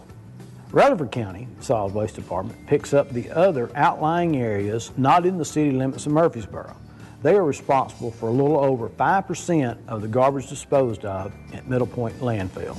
Rutherford County residents were responsible for almost 258,000 of the 910,000 tons of garbage that was disposed of in the Middle Point landfill last year in 2014. The misconception is that Rutherford County Solid Waste and the City of Murfreesboro Solid Waste Departments are the only ones that take garbage from Rutherford County into the Middle Point landfill. In 2014, the Middle Point landfill took in 910,000 tons of garbage from 19 counties within the state of Tennessee. We, as Rutherford County residents, produced 30% of what went into the landfill. 70% of the garbage comes from the other 18 counties that disposed of trash in the landfill. One of the primary benefits of the host agreement that was negotiated years ago with the Middle Point landfill is that they do not charge the City of Murfreesboro or the Rutherford County Solid Waste Departments any disposal fees for any of the waste. Since 1995, the City of Murfreesboro and Rutherford County taxpayers have only had to bear the cost of collecting garbage and have not had to pay per ton for what we throw away. The moment that the Middle Point landfill closes, our host agreement is voided and our free disposal will be terminated.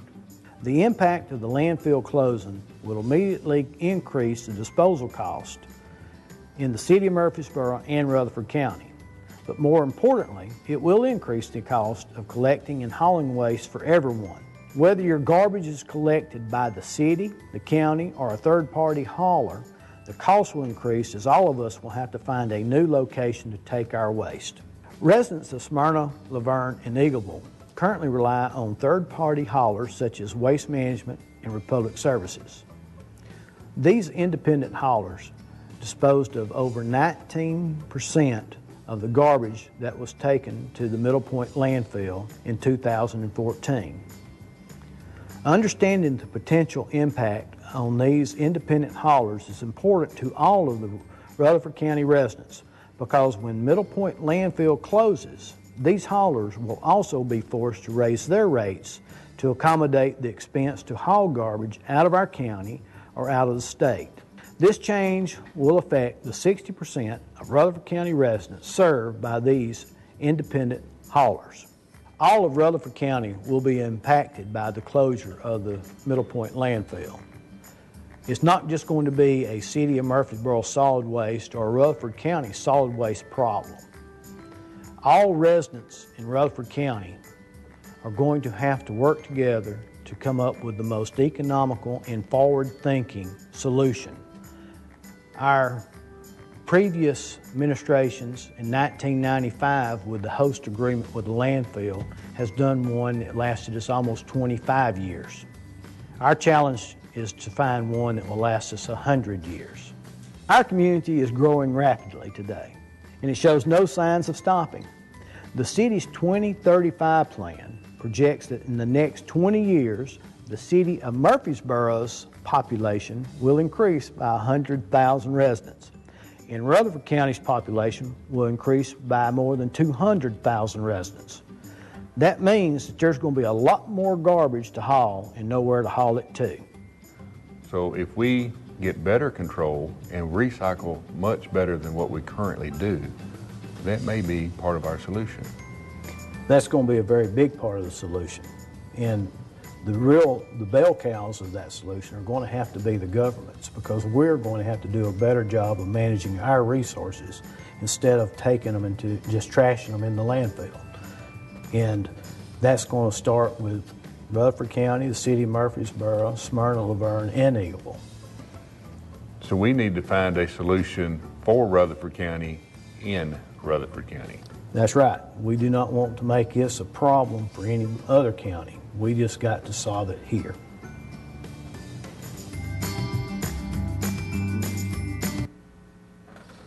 We have so far presented that to the Town of Smyrna City Council, Mayor, City of Laverne.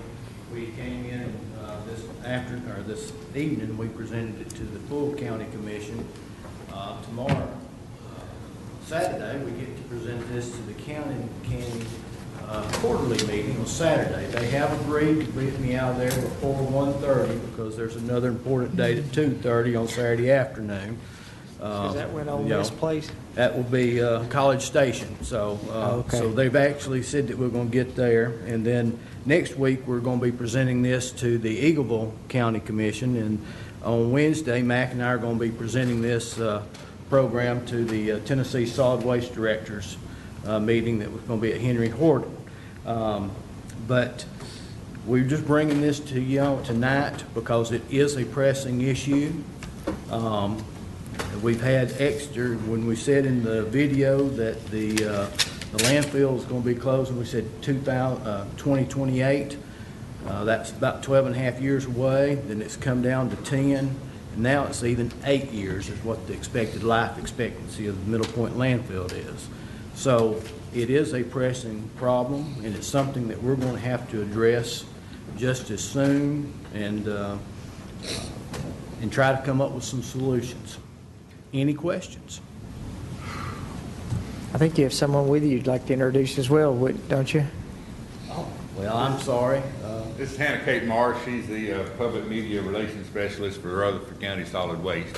She started with us in July, and she's trying to help us get our name out there to where people understand what the situation is. And the reason we're here with you tonight as well is because we believe, Joey and I have been in the garbage business for a long time, that landfilling is probably not our best future source. And we believe that every government in this county needs to come together, may also have to include Cannon County in with us. But if that happens, then all the governments need to come into one organization, a waste authority, an LLC, something to be determined to tackle this problem and make the solutions that we need to have. When you combine the Rutherford County solid waste numbers and the Murfreesboro solid waste numbers together, and we did it in 2 10-year intervals, from 99 to 2009, from 2004 to 2014, to allow those to overlap. That's a 15-year period.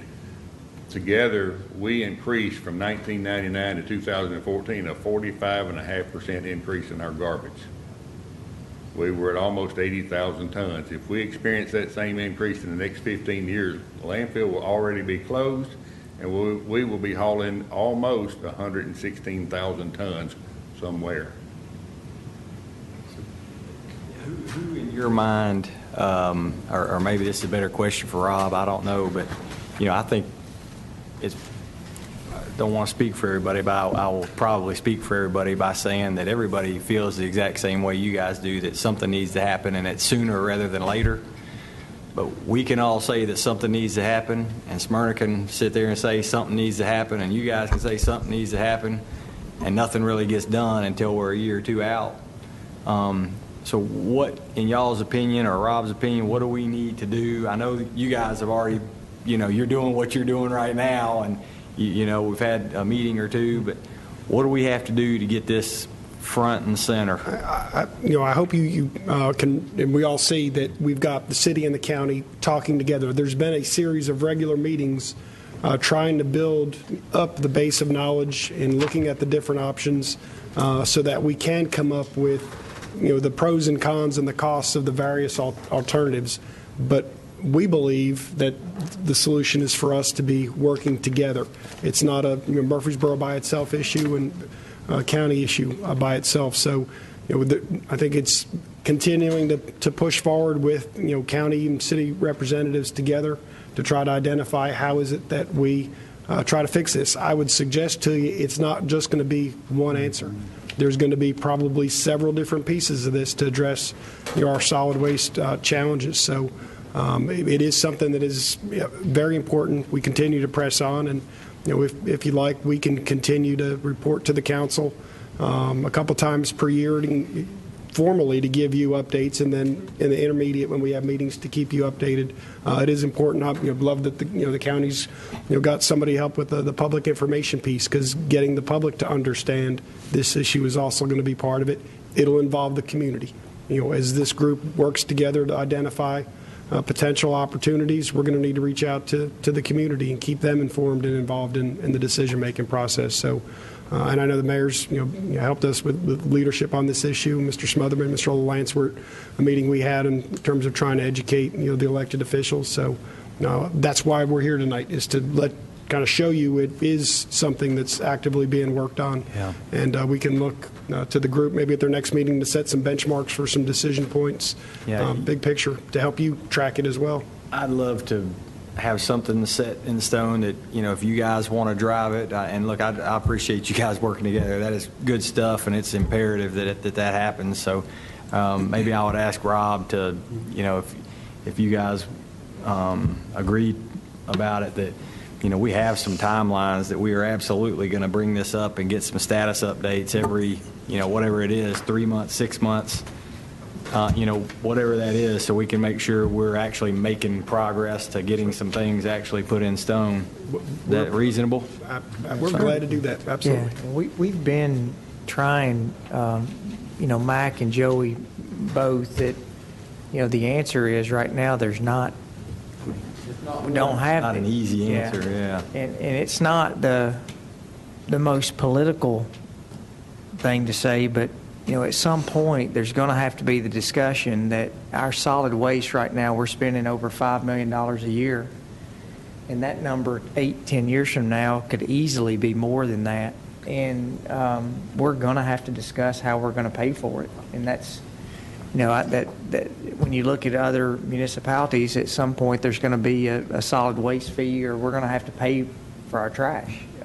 We've been blessed that we haven't had to do that, but as a community grows and our waste disposal goes away, we're gonna have to figure some way to handle that. And recycling is a big portion of it, but recycling right now is not going to make a dent in where we are. So, and it's one of those things. We talk about this even like in church events. In ticketed events, if people get something for free, there's not a value placed on that, and so we're going to have to. We can't get people to recycle without there being some way to say this is how it benefits you to recycle. So, thank y'all for what you're doing. Combine the two solid waste departments together, add our budgets together, we're just barely over $9 million a year. But everybody in the county thinks it's a free service. $9 million a year is not free. So we've got to change the culture, is what we've got to do, and that's what Hannah Kate is hired for. She's going to start helping us try to change that culture. Yeah. You're an Ole Miss fan too, aren't you? Me? I'm a Mexico fan. Oh, okay. I'm sorry. I've got one question, maybe more than one question, but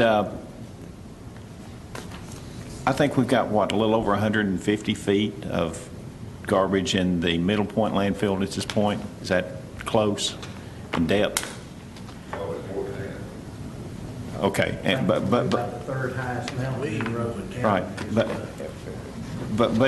but we've only got about a third of whatever that depth is in the Rutherford County section of it. There is potential that we could open up the Rutherford County portion of it for more trash as a backup plan to a certain extent. Is that not true? It is true.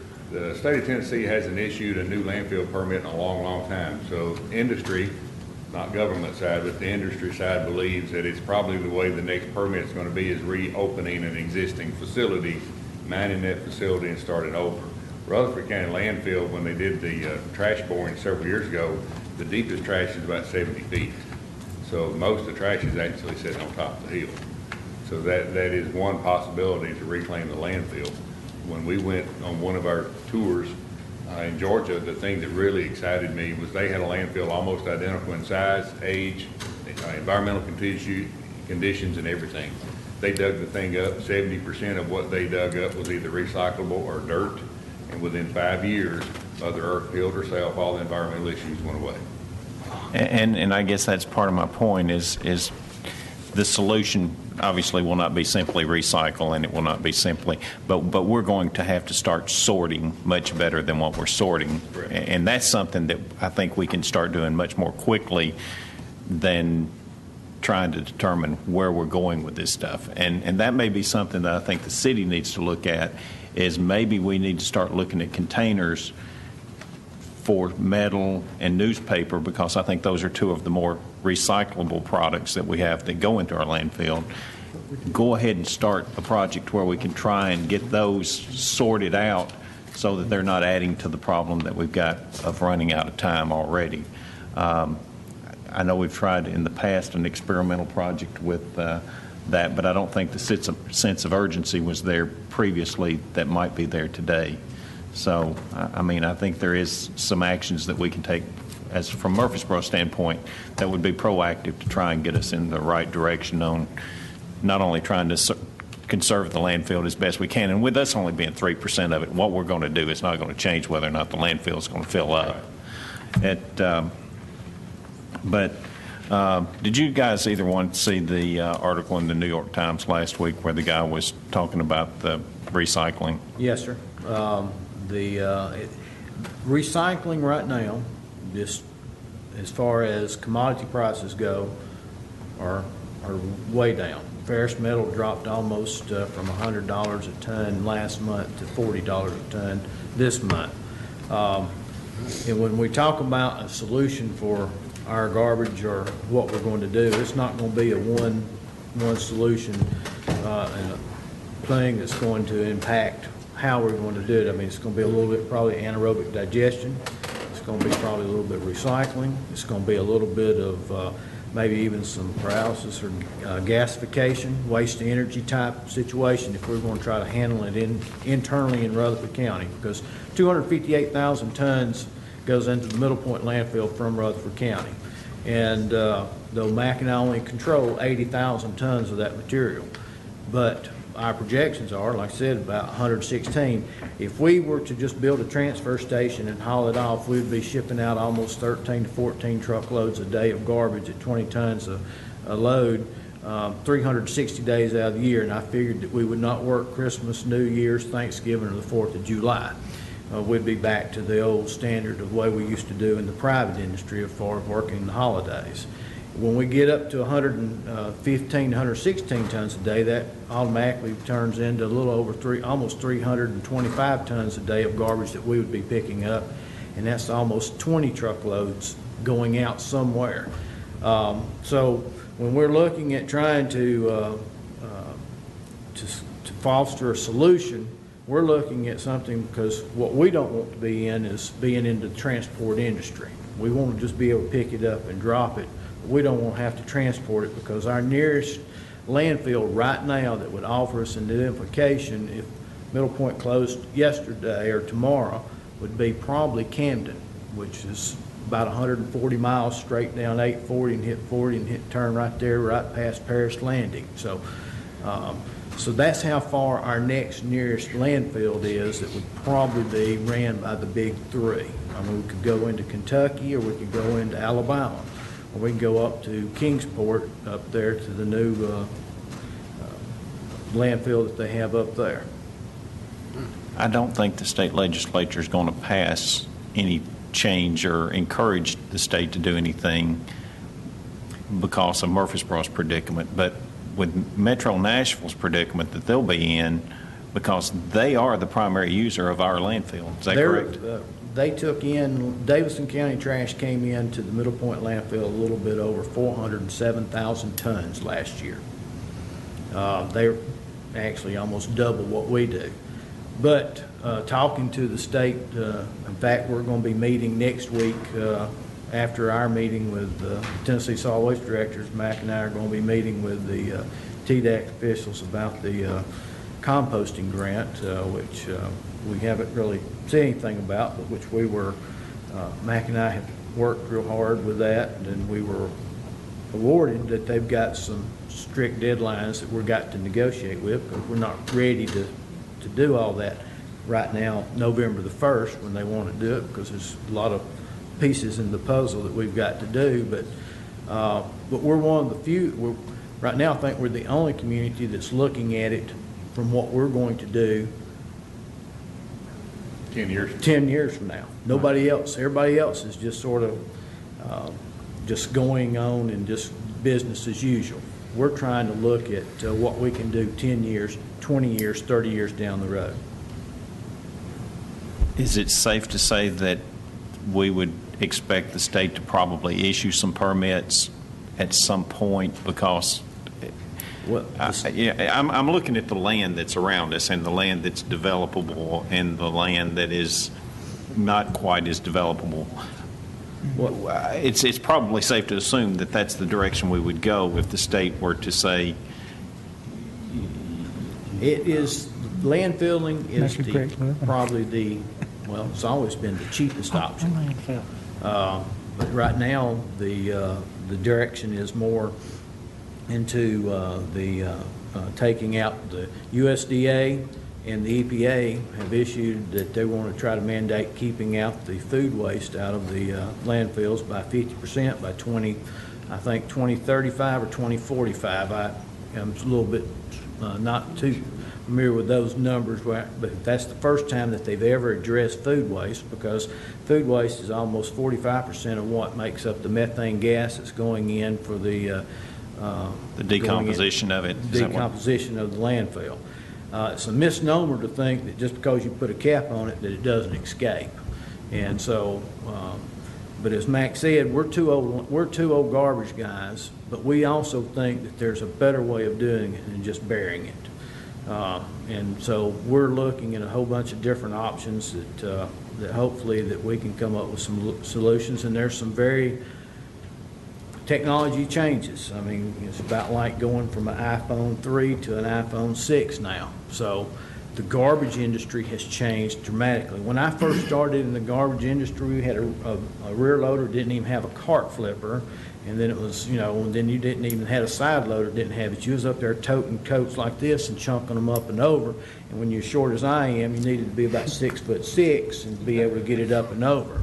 But now we go to automated side loaders. We have, you've got front end loaders. You've got trucks specialized to do this. You've got telemetrics and everything. So the technology as far as the landfills has changed. Now, weeding out the snake oil salesman from what's realistic and can be done, that's going to be the fun part. And we're going to be going to a waste to energy conference next month. And we'll be getting probably beamed with some of those snake oils, and there are going to also be some legitimate ones in there that we want to really look at and see. There's a very exciting technology that happened that they're putting out commercial up in they've just started it as a commercial. The city of Edmonton and a private unity went together, and they've got a gasification project that's using municipal solid waste. So it's finally made commercial hit. So there's a lot of things that are happening today that you do not just have to bury it. But landfill will be will be part of the solution. It's not going to go away, because there's going to be certain things that we're going to have to deal with. Just like we have the hazardous waste roundup, which is going to be on November the 7th I'll be sitting in my Alabama chair at the gate. I always do every year when we have the hazardous waste roundup. So, those things like that. We're going to have tires that we've got problems with. We've got sewer sludge and everything. Speaking of tires, you never let the air out of the tires so the truck wouldn't be quite as high, did you? No. Thank you for answering my question. He brings up a great point. I'm just kind of curious. Are we talking with Nashville at all? I mean, as far as getting other communities involved in this, it seems like they would be a likely partner. Or well, it depends on what we want to do. I mean, do we want to be local and deal with us internally, or do we want to be a regional type thing. I mean, those are going to be some of the, the bigger you build it, the more expensive it becomes. But see, you've got to commend the city of Murfreesboro, because Joey and I have been talking about this situation for years, and nobody would listen to us. And until the city of Murfreesboro started their 2035 plan, nobody addressed it. And then when we talked, we had the trash summit and had all the leaders of all the governments in the county together, and we talked to TDEC, let them know what we were doing, and they want to attend the next one. They want to see what we're up to, because Rutherford County and the cities in Rutherford County are the only ones that's looking that far in advance. The next possible landfill may be in Wilson County. They have one that is built and approved and never had any garbage put in it. So Wilson County is sitting there, and if I were their solid waste director, I would advise the mayor of the county and all the entities to sit on it until Middle Point closes and sell it for the highest bidder of one of the big private industries, and then Lebanon and Mount Juliet and Wilson County would wind up with the same deal we have here. Then we could truck our trash up there. So we wouldn't have to do anything, except Joey would have to buy half again more trucks and hire half again more drivers, and I would have to do the same thing just to cover the hauling distance, because we're going so far out of the way. And then if that's what we do, that's what Davidson, the other 19 counties that are dumping in Middle Point, they're going to go there. So that landfill is going to fill up pretty quickly. Once it fills up pretty quickly, where are we going to go then? We're going to keep moving further and further away. So Joey and I believe that we need to find a solution for our trash right here in Rutherford County and take care of Rutherford County. Now, can we take care of others? That's a possibility, but we need to worry about taking care of ourselves first. I asked on the lines of taking care of others if they participate on the front end only. Well, that's our feeling too, and it becomes, even if it comes in municipalities within the county, if they want to join up, fine. Yeah. If not, they get to be just like anybody else. Murfreesboro is the only city within the county that provides trash service for their residents. And by state law, if the other cities which do not provide that, it's up to the county. It falls back to the county to take care of. Now, there are some laws in there where the county can do some special things and get them curbside collection, but that's not what they want to happen right now. But that's probably something that may have to happen. What we're going to have to do is make some hard decisions. And the problem that we face, if the number was still 12 years out, which it's not, but the problem we face, there could be 3 more Murfreesboro mayors, Rutherford County mayors, and every mayor and every council and every commission in this county. So if the politicians are thinking, I'm only going to be here for 2, I'm not going to make anybody mad, then we're going to be in trouble. So we're going to have to bite that bullet, and we're going to have to make some people mad, but we're going to have to do the right decisions for our future. We're not talking about for us. We're talking about for our children.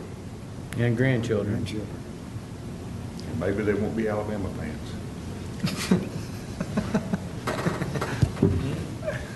Any other questions? Thank y'all so much for the hard work. We Thank really you. appreciate it. Thank you for allowing us to come talk. Okay, thank you. Okay, we'll move into beer permits. Tonight we have an ownership change at a billiard club at 1253 Northwest Broad Street. We have a ownership and name change at a restaurant at 405 North Front Street. And we have a new location for a pizza parlor at 536 North Thompson Lane, Suite D. All of these are pending their final inspections with our codes departments, and they have met our background check requirements. So I do recommend approval and would like to issue these permits once they satisfy their codes inspections. Any questions for Ms. Wright?